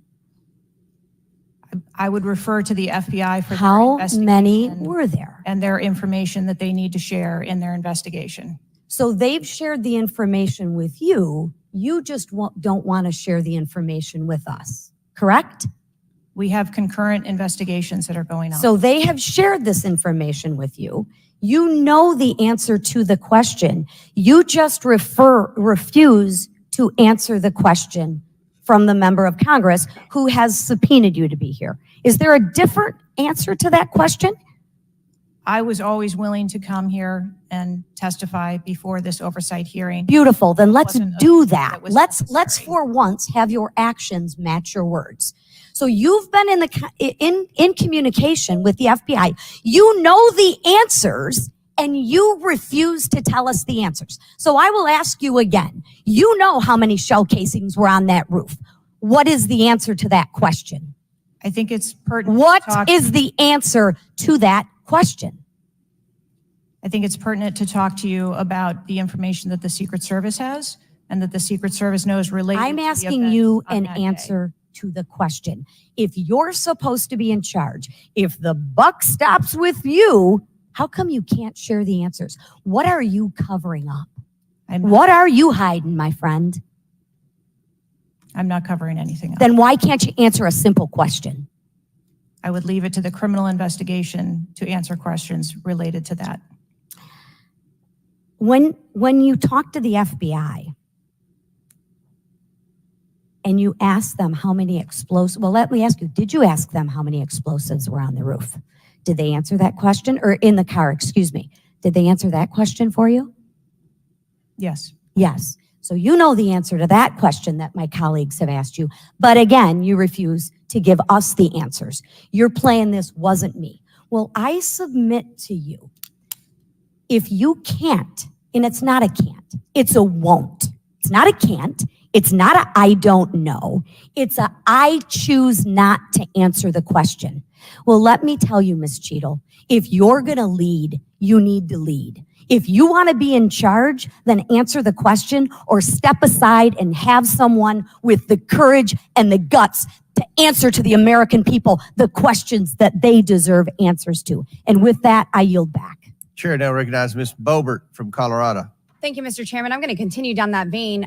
You have been here sitting today, Director Cheadle, definitively able to dismiss erroneous information and speculation. However, you are refusing to answer questions that we now know that you have the information for. You are saying that you are wanting to answer questions that the Secret Service has information to. Well, ma'am, you are the Secret Service. You are the director. You have said that you are the best for the job.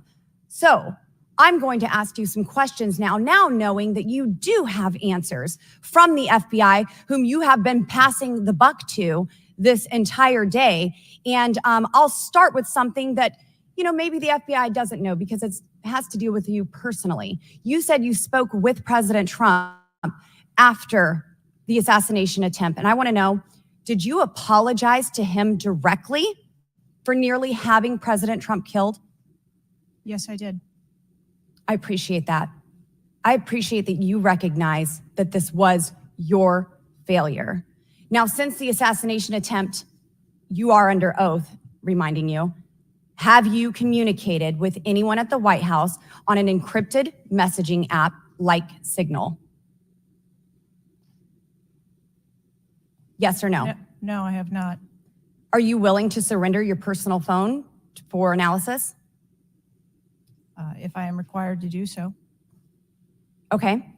I will look into making that request because I would like to see your personal phone to see if you're communicating over encrypted messaging apps. Have you ever turned down enhanced security requests from Donald Trump's detail, his special agent in charge, Sean Curran? Have you ever turned that down? No, I have not. Have there been, has your team, has the Secret Service? Maybe not you personally. I believe, as I mentioned earlier, there are times when requests are made for And you have assets, denied them. They have been denied. and a denial doesn't Has the Trump necessarily campaign mean- made requests for additional assets that have been denied? Denial doesn't mean vulnerability. Have there been additional requests for enhanced security at Mar-a-Lago? We have made a number of enhancements to. You confirmed that there were bomb sniffing dogs that were provided. You failed to confirm if there were aerial security surveillance assets that were provided. So yes or no, was that provided? At the rally? At the rally, yes, ma'am. We had Overwatch provided at the rally. You've confirmed that the assassin was identified as suspicious 57 minutes prior to the shooting. Was the suspicious individual ever approached by an agent? Was any contact ever made with him? Not to my knowledge. Is that the standard protocol for someone who is identified as suspicious? The protocol would be to locate the individual and. And you said that conduct he an was interview. located 2 to 5 times approximately? No, I said that the information was passed potentially somewhere between 2 to 5 And he was never times. located by an agent? To my knowledge, that individual was not located by an agent. We have dozens of rally goers who have identified him and not one agent on the ground. There are many, many, many agents on the ground, local law enforcement, Secret Service. No one was able to identify him and have sights on and see him. What I'm saying is that the agents that were on the ground at the time, I have no knowledge that they were able to interview him or locate him. Thank you. Was there a local law enforcement officer who approached the roof and saw the shooter and saw that he was present on the roof? That is the information that has been shared with me. Have you spoke to that local law enforcement officer? No, I have not. Are you going to? It is part of a criminal investigation that the Are you going to- FBI is interviewing those individuals. Were agents stationed on the water tower? No. Why? That would not be something that would be included in a security plan. Has the man who is reported to have been present wearing a gray suit who allegedly requested a photo of the dead body of the assassin on top of the AGR roof been identified? I don't have that information. Is that something that you've heard of? No. Were ATF agents present at the rally? To attend or to work? To work. Not to my knowledge. How long did the counter sniper have crooks in his sights before the shooter opened fire on President Trump? I don't have that specific timeline.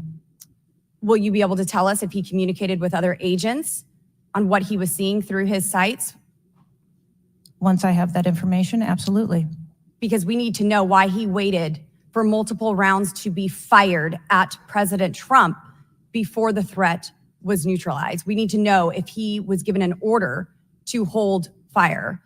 Now, it's you've excused the roof of being unmanned because of the slope of the roof. Do you continue to assert the slope of the roof as a credible reason for leaving this position undefended? First, I'll go back and correct that there was no order to hold fire. Our agents and officers have the ability to neutralize a threat at the time So you that don't they know, see it. I'm sorry, you don't know the communication that was taking place or how long he had admitted sites because you haven't spoke to him, but you do know that there was no order to hold fire. I can tell you the way that our personnel are trained. They are trained on the use of force scale, that when they see a threat, they are authorized to neutralize that threat. They don't have to ask for permission. You excuse the roof being unmanned because of the slope. Do you stand by that assertion? The roof was not covered with an individual on it because there was overwatch provided. Apparently not. No, there was no overwatch provided. This is very evident. President Trump was shot. A man died. There was no oversight provided. I find this rather maddening, especially now knowing that you do have answers from the FBI, who you have been passing the buck to this entire hearing, not answering a congressional hearing, members of Congress, while you are under oath and under a subpoena. I find it maddening that the director, that our country has come centimeters away from oblivion under your watch. You have answers. You are refusing to give those to us, directing us to the FBI. And this entire thing is a waste of time. You are responsible for the loss of a life and the shooting that took place on President Trump. You do need to resign. This is bipartisan. You need to be fired. You do not need to hold this position. You are not the best for this job. I am over my time, but I cannot tolerate your watch any longer. And I'm going to continue to call daily for you to be removed from your position, ma'am. Chair recognizes Mr. Fry from South Carolina. Thank you, Mr. Chairman. Director Cheadle, how long have you been with the Secret Service? 29 years, right? That's correct. And how long have you been director of the Secret Service? Just under 2 years. During your tenure as director under the Secret Service, I know we're here today to talk about the assassination attempt on President Trump, but how many other security lapses have occurred with protectees under your watch? I don't have a specific number, but there have been some lapses. There have been other lapses. Was one of them Jake Sullivan? Yes, sir. What happened there? There was an individual who was able to access Mr. Sullivan's residence. His residence. A protectee, somebody was able to break into his house. And what happened? Did anyone get fired because of that? There were individuals who have been reassigned. Reassigned. What other steps have taken? What I'm seeing, what other incidents have occurred other than Jake Sullivan? They don't have any named. Was there an issue with the Secret Service agent and Vice President Harris? I would not call that a security incident. Well, it seems to me, I mean, you have security lapses with President Trump. You have security lapses with Jake Sullivan. You have issues with your personnel related to Vice President Kamala Harris. There seems to be a repeated theme here. Would you not agree with that? I think that we are talking about separate categories of incidents. Well, I would disagree with that. I mean, I think there's a repeated theme when you've got protectees and you're not upholding your core mission. Let me ask you something else. Does the Secret Service routinely record communications between and amongst detail?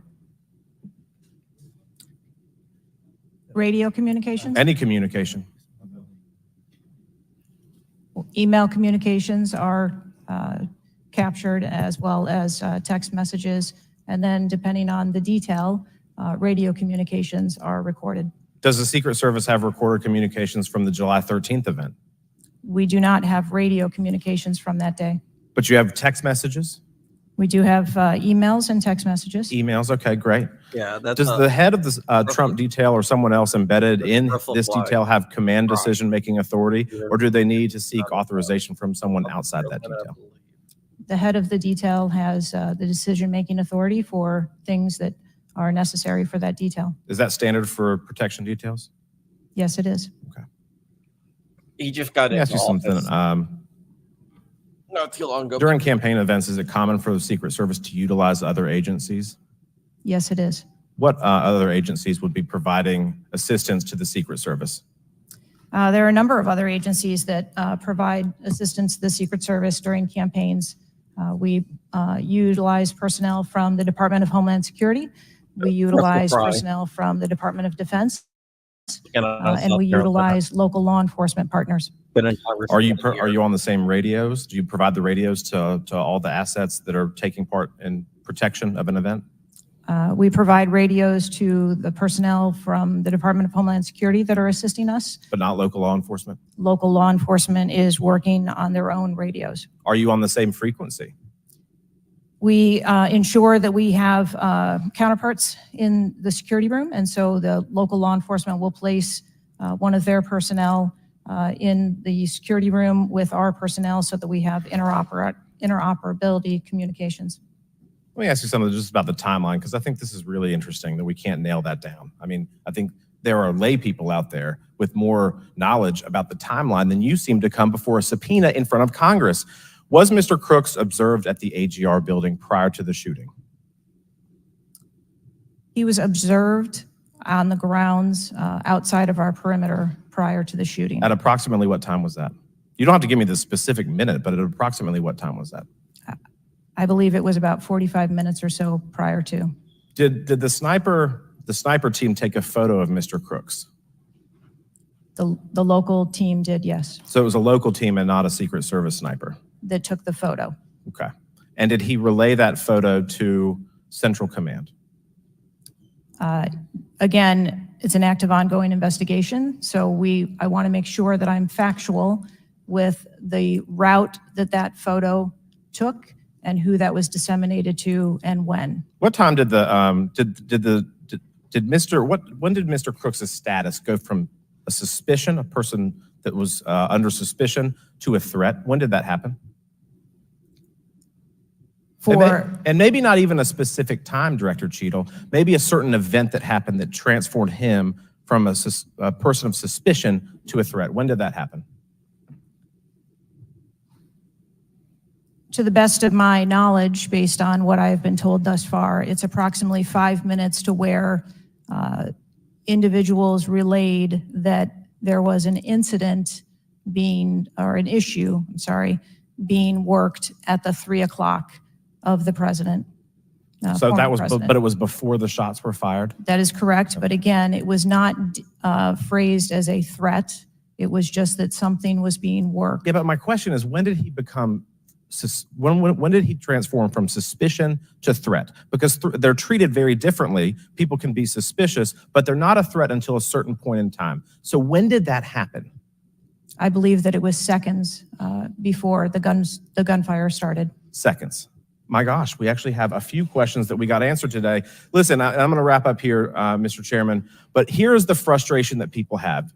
The buck stops with you. You've said that yourself. But the problem in Washington, D.C., it is the only town in America that you can be so bad at your job that you actually get a promotion or don't get fired. You have not been able to answer the number of agents, whether or not requests were denied on additional security, whether or not law enforcement were able to engage before the shooting with the assassin, how he got on the roof, how the rifle got on the roof. You can't tell us how many shots he fired, whether the casings were recovered. You can't tell us anything about his cell phone. You can't tell us whether the rally was supposed to be postponed, given the intelligence that you were receiving. You can't tell us whether the car had a bomb. You can't even tell us his motive. And the American people are incredibly distrustful because it has taken 9 days to even get a scintilla of evidence out of you. Maybe if I was CNN or ABC or NBC, I would have gotten much more thorough and accurate information, but we have not received that in a subpoenaed hearing in front of this Congress. That is why the American people are frustrated. And I echo the bipartisan calls on this committee and all across this country that you should resign, or maybe when the president wakes up from his nap, he can fire you. Thank you, Mr. Chairman. Chair now recognizes Ms. Luna from Florida. Director Cheadle, can you please give me the names of the individuals who are in charge of your conduct for the rally? I'm not going to release names. Can you give me the today. titles? And how No. many individuals? No, Nothing? we had a full advance team that was responsible Who for are the, advancing how many the site. people are the final approval authority? There are a number of people Can you that give me a are number? engaged in approving Can you the give me plan. a number? No, I do not have Okay. a firm number. Can you just confirm whether or not, I understand this is an open investigation, but in order to dispel conspiracy theories, have you guys been able to subpoena the shooter's Discord records, or has the FBI, to your knowledge? I believe that the FBI is working on those. Okay. Is it factual to say that you have not ruled out that the shooter was working with other people or persons? Again, the FBI is conducting the criminal investigation into Can the you, shooter. at least in an effort to dispel conspiracy theories, can you confirm or deny that? At this time, we do not have that there were any other people engaged. So you believe he's acting alone? I do. Okay. Have you been made aware of multiple eyewitness reporting that there was a second shooter on a water tower?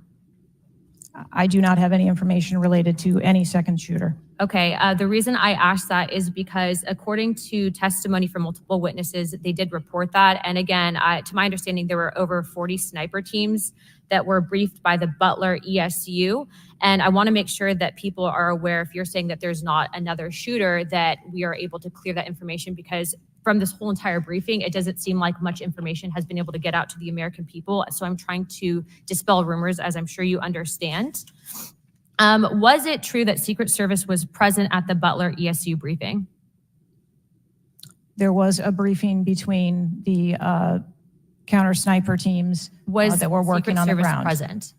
Yes, to my knowledge. Okay, I want to read you a report from people that seem to be throwing you under the bus and stated that they were in attendance and that Secret Service was not in attendance at the security briefing, according to individuals with knowledge, to also include that the AGR building where the shooter Thomas Matthew Crooks was located was actually not a part of their security perimeter for that. So there was not Secret Service present. It seems as though that when you were asked earlier from Rep. Krishnamurthy about whether or not Secret Service was aware of a threat, you had said no, they were unaware of a threat. And yet, according to communications, again, from law enforcement that were in some of these group chats, they actually had reported that Secret Service was made aware of a threat at around 5:59 p.m. as a part of the command, including Secret Service, aware of messages and requests about information about the suspect's location. Can you please tell me if you have knowledge of that at all? Again, I think we're conflating the difference between the term threat and suspicious. But you guys did have knowledge at 5:59 p.m. according to those group chats, did you not? Of a suspicious individual. Okay. Chairman, in my opinion, according to some of the testimony today, I feel that you have perjured yourself in some instances. And so I'm going to ask for a full review of the transcripts by staff. And if you find that to be the case, I do ask that you bring perjury charges against the director. I will say this, it is very frustrating, and I've talked to my colleagues and we've said it to your face, that you have been up here basically stonewalling our ability to get the answers to the American people. And what I will also say is that every single member of Congress does not feel safe with you in charge. You have heard that. And I think that we are all sitting ducks with you in directing the Secret Service currently. But more importantly, it sends a message to our adversaries that we are not protected. And we are one of the strongest countries in the world. So you have essentially made us a less safe country because of it. As a result of that, I'm asking you to formally step down. I share my same opinions as my Democrat colleagues. And I also think that your efforts to bring forward a full investigation and report in 60 days is unacceptable. And as a result of that, I'm going to do everything in my legislative toolkit to ensure that that happens sooner rather than later. And I'm sure that you know that we brought a vote on inherent contempt against Garland for essentially blocking a congressional investigation. And I don't think that you should be any different. So I will say that I am just completely disgusted by your performance today. And I understand that you're probably in a position where you're being told not to testify, which is why we had to subpoena you. I think that goes back to Garland. But again, that is part of the flushing that we need to get out of Washington, and I would be happy to assist in that process. Chairman, I yield the rest of my time. Chair now recognizes Mr. Langworthy from New York. Thank you very much, Mr. Chairman, and I appreciate you bringing this hearing forward with a subpoena. Director, yesterday I made the decision to get in my car and drive to Butler, Pennsylvania in preparation for this moment and asking you questions about the events of the assassination attempt on President Trump's life.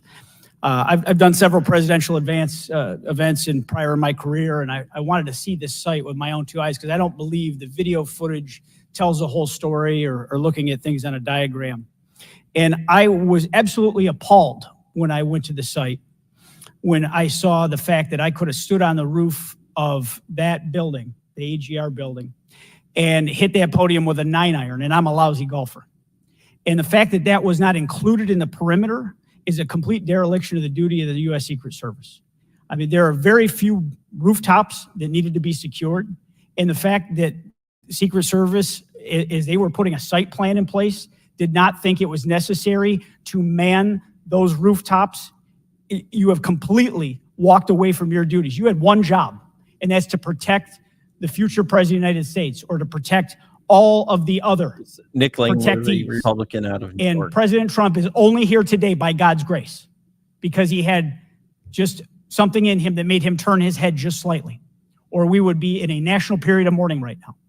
And you have done nothing here today. I've rewritten these questions like 4 times during your hearing, and you haven't answered a damn one of them. You haven't given any information. You have hidden behind this FBI investigation, and I think you should be ashamed of yourself because you have brought more shame to your agency than I think that the assassination attempt has at this point. This is literally the worst performance I have ever seen in front of a congressional hearing. You have offered no reason for this committee, this body, or the American people to trust you or the Secret Service today. And you should resign. You have said that you've put new security measures in place after the assassination attempt. Can you tell us what those are? Because the American people want to know that you're taking real corrective measures. But today you've pointed to an investigation. Investigation or not, you still have a job to do with a zero-fail mission. But so far, there's been absolutely no accountability, and you've admitted that here today. Not one person's been suspended. Not one person's been put on a desk. Meanwhile, we've got the most contentious of elections in our nation's history, and protectees are in danger because of incompetent leadership. Not the agents. The agents piled on President Trump to protect his life. Those are heroes. But the administrators running your agency, they're not right now.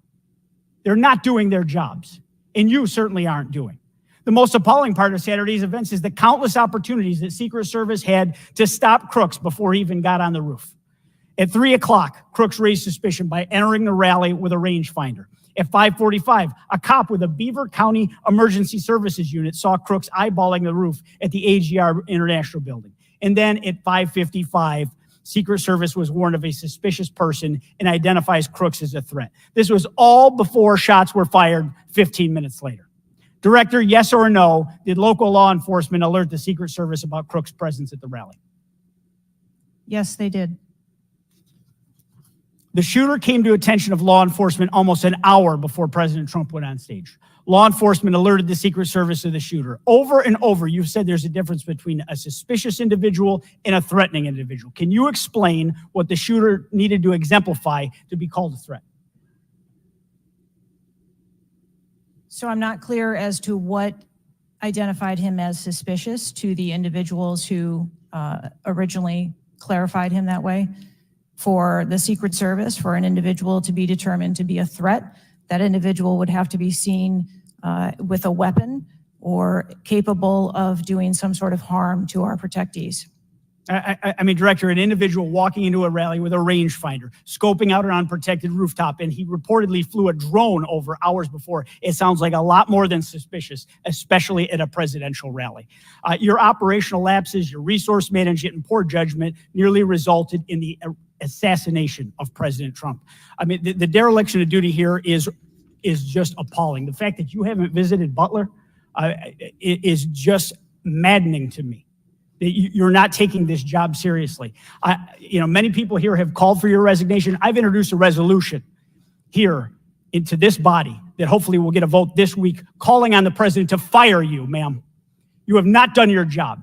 you have put two black eyes on your agency, and you need to go. Mr. Chairman, I yield back. Gentleman yields back. Chair now recognizes Mr. Burleson from Missouri. Director Cheadle, I just want to kind of get an idea of what you can answer, because outside of what the FBI is responsible for, you have full responsibility for the Department of Secret Service. So the question is, what is the mission? Who defines the mission? Our mission of the Secret Service is to protect the president, the vice president, their immediate families, presidential candidates, the former presidents, and those by executive order. And we also have an investigative mission. And those are well defined. Yes. Everyone within the agency understands the mission. Yes, they do. What about protocols and standards? Who defines the protocols and standards? We have a number of protocols and policies in place for the various missions that we have. So would it be safe to say that you failed the mission, the ultimate mission? I have stated repeatedly here today that there was a failure. What about specific failures within protocols and guidelines within the agency? Again, I am certain that the investigation that is being conducted internally, as well as the external investigation. You said earlier in the hearing that there was either a communication, there was errors in communication or in operations. Could it be both? In both errors in operational decisions and errors in communications? I think the investigation potentially could identify both. So I want to talk about communications. Representative Boebert asked earlier about using encrypted apps, that you said you have not used, I guess, Signal. Have you used any encrypted app to communicate from your personal device? I do on occasion use encrypted apps to communicate. So you use some form of an encrypted app to communicate with people within the federal government, with local law enforcement? Whom are you communicating using the encrypted apps? Many times it's with colleagues and associates. So you're communicating with colleagues on a personal device? There are times that the Secret Service, when we work internationally with some of our partners, that they don't have the same texting capability. And you're not able to do that with your government issued device? Recently, we have been able to install some of those apps on government devices. Okay.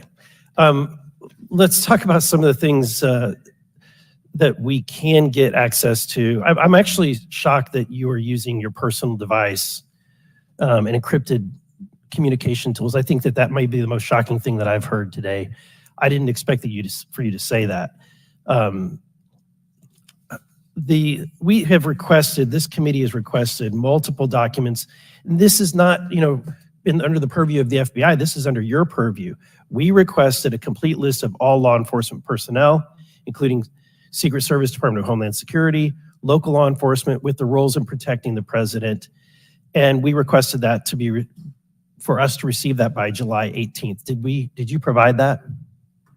I believe that our agency is in the process of collecting all documents. So you did not, you have not provided it. How long does it take to determine who the personnel were that were on site? We are collecting a comprehensive list of all the documents that have been requested. We also requested all the audio and video recordings that your agency, not the FBI, but your agency has in possession related to the event. Did we receive those? Have you provided those at all? We are in the process of collecting all documentation requested. You're in the process, but you have not. Any memorandums or any internal communications related to the event? We requested that you provide that. Have you provided any of that? We are in the process of collecting the information that has been requested. Okay. So when can we expect to receive these documents? How long does it take to determine who was on site, who was being employed to be there to protect the former president? When can we expect that? How many days does it take to provide that information? we want to make sure that we have a comprehensive accounting of all of the documents that were engaged in that day, and we will make them available as soon as possible. I think transparency is the key here. It's shocking to me that we are communicating in a encrypted app to colleagues. I'm almost certain that violates some federal laws. I would like to clarify, you didn't ask me whether my communications were government work related or whether they were personally related. You're communicating with I don't colleagues. communicate government business with colleagues on a personal device. I communicate on my work device. Are you using an encrypted device on your work device? I am not. No encrypted apps. No, I do not. Okay. Thank you, Mr. Chairman. Chair now recognizes Mr. Waltz from Florida. Thank you, Mr. Chairman. Madam Director, please, I'd like to direct your attention to this video. And I sincerely appreciate the clarity on this. Can we turn up the volume, I staff? just want to ask you, because this has popped up. Republican Congressman Mike Walz, he said on social media under day, and I'm going to read this for you because it does talk about you, Secretary.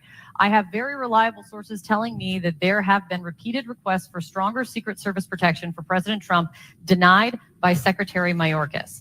Your department has already pushed back on that, calling that absolutely false, but he is putting this on you. Can you respond to that, please? Well, that's a baseless and irresponsible statement, and is one that is unequivocally false. Director Cheadle, did you speak with your boss, Secretary Mayorkas? You fall under DHS. Did you speak with him on the 14th, the day after? Yes, I did. So you spoke with him before he made that statement? I spoke with him immediately following the incident. Did you inform him that all requests for additional resources for President Trump had been fulfilled? Or that it was false to say they had been denied? I informed him that the request for that rally that day had been fulfilled.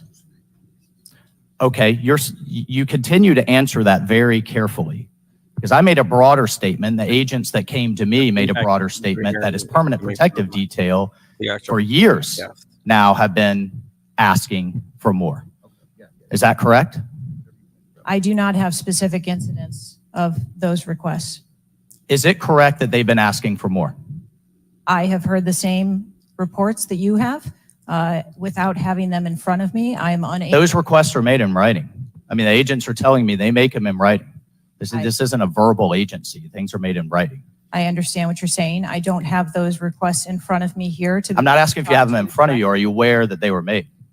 As I said earlier, there are times when requests are made, and depending on the availability of assets, or if there is a way that So there were times when they were denied. if there is a way that vulnerability can be mitigated in a different way, then that is why So there are times when they were denied for a variety of reasons.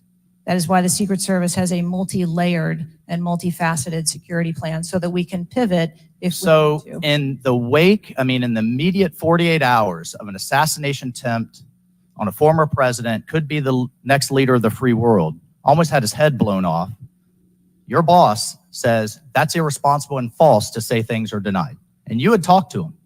So did he just make that up on his own, or did you tell him that? We were speaking about the requests made at the rally. Staff, can we show the next slide, please? Then we have your spokesman. Did you sign off on this statement? That there's an assertion that a member of the former president's team requested additional security resources and those were rebuffed. This is absolutely false. In fact, we added protective resources and technology and capability as part of the increased campaign travel tempo. But next slide, please. Next slide, please, staff. We have the Washington Post article that then says we now have senior Secret Service officials saying there were at times when it was denied. So which is it? Again, there have been a number of conversations going on here. Did you sign off on that spokesman's statement? The spokesman's statement, I believe, was related to requests that were made. Did you sign off on it? for the requests that were made at the rally. Did you Yes. sign off on the statement before it went out? I sign off on my press spokesman's statement before they go out. I would hope you would in the wake of an assassination attempt. Yes. You did. Categorically false that any requests were made. You signed off on it. Thank you for that. Thank you for that clarity. Madam Director, how many press conferences have you held since the assassination attempt? We have put out press releases. How many press conferences have you held? Gone to the mic, taken questions from the public, from the media? How many? I have not held any. How many has Secretary Mayorkas held? I don't- 0. How many has the FBI held? 0. How many has the Department of Justice held? I know you know the answer. I believe there was a press conference in Butler after the incident occurred. By local law enforcement, not by you and not by the Department of Homeland Security. So this is how disinformation flies. I mean, in the darkness, in the absence of information. Now we have 9 days later before a congressional committee, we all represent almost 1 million people, and you still don't have answers. Are you aware that national news anchors are saying this was a hoax? On national television, they're saying, no, the president wasn't shot, it was flying glass. Are you aware of that? I have not heard those reports. Are you aware that, I mean, there are rumors rampant online that there were multiple shooters? Yes. Are you aware that because the shooter had overseas encrypted platforms in Belgium and New Zealand and in Germany, that a lot of people are speculating there could have been foreign involvement, logically? Are you aware of that? Yes. And have you done anything to disabuse any of these notions today? No, you haven't. Madam Director, I would fire you, regardless of the failure, I would fire you just how you've handled it since. You should have been the first to the mics to say, America, world, I want to assure you we're going to get to the bottom of this. I want to assure you full transparency. Our agency clearly had major gaps here, and I want to personally take responsibility and accountability. You should have been the first, standing alongside Secretary Mayorkas, and I would even go so far as to say have daily press conferences, updating everyone on what we know. But you haven't had any of that. What are you hiding behind? I am not hiding. Because you're making the situation worse. I think you've heard that on a bipartisan basis here. You are making this situation far worse in the absence of information. Let's move on.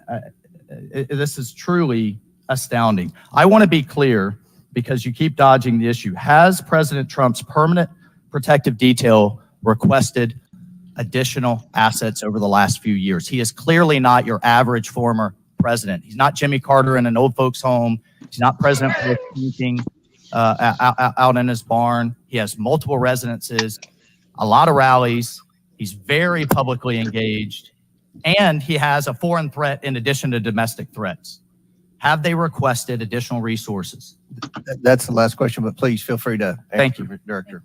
We have continued, as I stated earlier, to increase over the past year the assets that are at the former president's residence and supplied to his detail.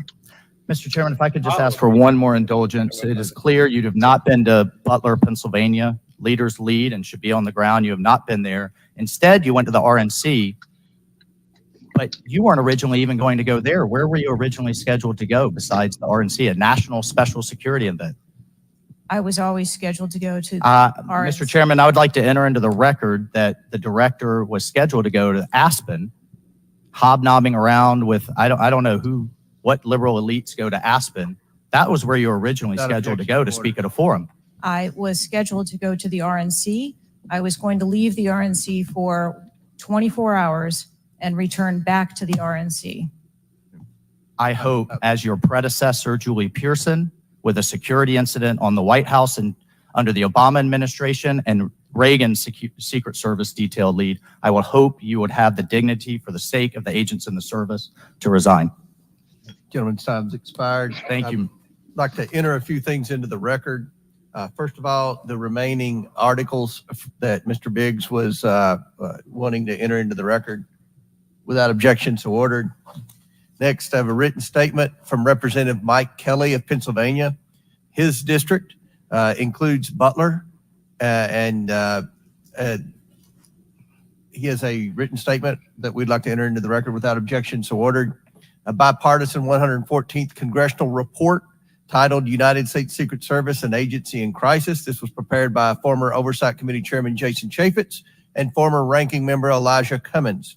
And lastly, the issue subpoenaed compelling Director Cheadle's appearance at today's hearing without objection, so ordered. That concludes our question segment. I want to thank the Director for your testimony today. I now yield to the Ranking Member for closing remarks. Thank you very much, Mr. Chairman. And Director Cheadle, I also want to thank you for your patience over the course of what must have been a very long and trying hearing for you. It has been an unusually encouraging hearing and an unusually depressing hearing. And what's encouraging, Mr. Chairman, is that we came together to issue a strong statement deploring and categorically denouncing political violence in America. And I also didn't see any daylight between the members of the two parties today at the hearing in terms of our bafflement and outrage about the shocking operational failures that led to disaster and near catastrophe on July 13th, 2024. What is depressing is the extraordinary communications gap between the Director of the Secret Service and Congress.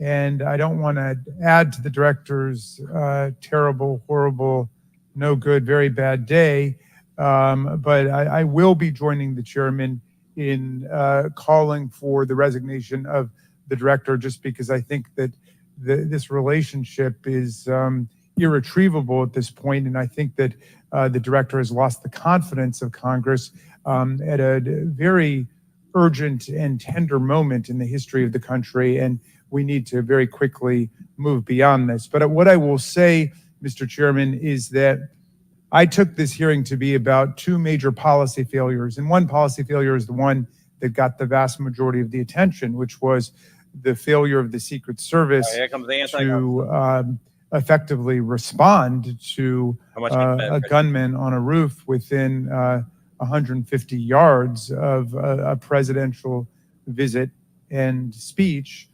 But the other failure is on the part of Congress, because the mass shooting that took place in Butler, Pennsylvania, is replicated all over the country every day. And in fact, as I said, Mr. Chairman, it happened that evening in Alabama, in Birmingham, Alabama, where there was a mass shooting where more people even were killed and wounded than were killed and wounded in Butler, Pennsylvania. So it's true, the president, the former president, and a handful of people who get the Secret Service protection are the only people in America we thought were safe from an AR-15 attack. It's clear that they're not safe either, and we've got to get to the bottom of that.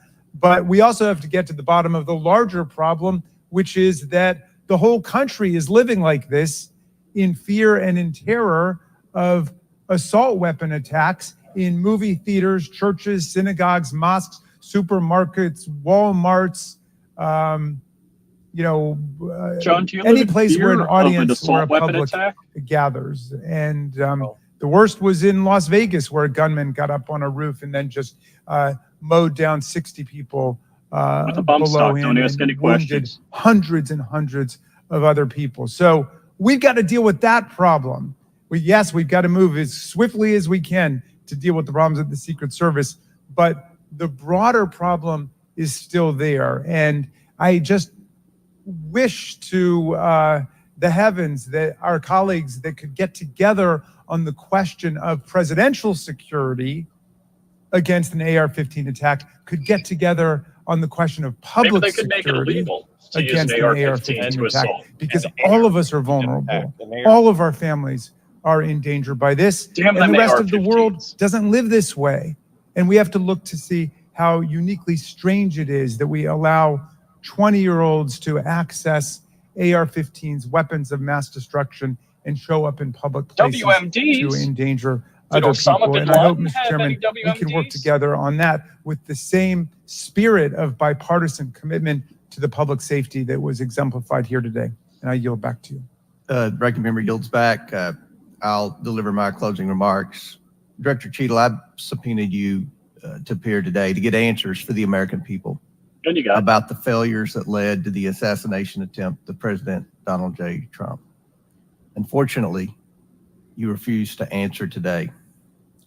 And this committee is not known for its model of bipartisanship, but I think today we came together unanimously in our disappointment for your lack of answers. You've stated that the FBI will investigate and give a report, and you estimate 60 days. We've been waiting for months and months for lots of different bits of information from the FBI. We have no confidence in the FBI. The majority of this committee has no confidence in the FBI. I sincerely hoped that the hearing today would give not just Congress confidence in the Secret Service, but the American people would have confidence in the Secret Service. We don't have confidence, not just in Congress, but I don't believe the American people tonight when they go to bed are going to have confidence that the Secret Service is the best it can be at protecting President Biden, at protecting the First Lady, at protecting President Trump, at protecting their families. That's what the primary role for the Secret Service should be. And some people have said and speculated, well, there needs to be more money and more employees. As I stated early on, $3.1 billion, I believe next year it's going to be $3.2 billion budget, over 8,000 employees. If the Secret Service is spread too thin in doing things like inspecting counterfeit, which is what the Secret Service was created to do, was to inspect counterfeit money and things like that with the Treasury. If it's spread too thin, then we need to come together in Congress, and I think we can do that in a bipartisan way to narrow the focus of the Secret Service, to protect the leaders of our country, to protect our elections by protecting our candidates. And I don't believe we have any confidence that you can do that as the leader of the FBI. I sincerely hope that we would adjourn this committee hearing and have confidence, not just in the Secret Service, but in you as director of the Secret Service. But we do not. Taking responsibility requires a lot of things. It means providing transparency. It means answering simple questions. It means providing a specific timeline of July 13th to this committee and the American people. I mean, it's been 9 days. There were people that were demanding that we have a hearing the next day or 2 days following the shooting. And I said, no, we need to give the Secret Service ample time to be able to answer those questions. 9 days. 9 days. And I don't think we answered very many questions that the American people have. I don't think there was I've never said this before, and I've presided over a lot of hearings. I don't think there was one question asked by anyone that the average American hasn't already asked at a diner or at church or at a ball game. The American people have questions. They deserve answers. Congress deserves answers. You were subpoenaed today to provide answers, and ma'am, you did not do that. So as Ranking Member Raskin stated, he and I will be sending a letter requesting that you submit your resignation as a step toward accountability in what happened. And one of the biggest frustrations that many of us have, especially on this side of the aisle, is that there's never accountability in this administration. And when you look at the debacles prior to July 13th, I mean, it would be hard to beat the withdrawal in Afghanistan, the debacle there, and no one was held accountable. To this day, no one has been held accountable for that. But here we have clearly video showing people notifying the police, and the police are blaming the Secret Service. The Secret Service are blaming the police. Homeland Security is blaming everybody. But at the end of the day, after this hearing and after our request for information, we don't have any answers for the American people, and we don't have that confidence that you can lead the Secret Service to restore the confidence. And again, I commend the ranking member for joining with me in the letter asking your resignation. And we certainly hope that you will take that to heart. With that and without objection, all members have 5 legislative days within which to submit materials and additional written questions for the witness, which will be forwarded to the witness. If there's no further business, without objection, the committee stands adjourned. And that would be it, guys. Thank you so much. So, wait a second. Is she holding out for a better retirement package? Is this what's going on? I don't know. I don't Because know. why the heck would you, like any one of us, any person I know would have just resigned. Said, you know what? They're going to give me some sort of package. I'm going to take the resignation and move on. I don't know. I have no idea, but it is definitely it was definitely attacked from both sides. I will say that. So, but as Cheetos, don't you think if you were running the Secret Service, you would have had a report on your desk in 24 hours about how many shell casings, about every detail? I'm sure she does. So I'm sure she's she does. obviously lying by saying, "Oh, I don't know.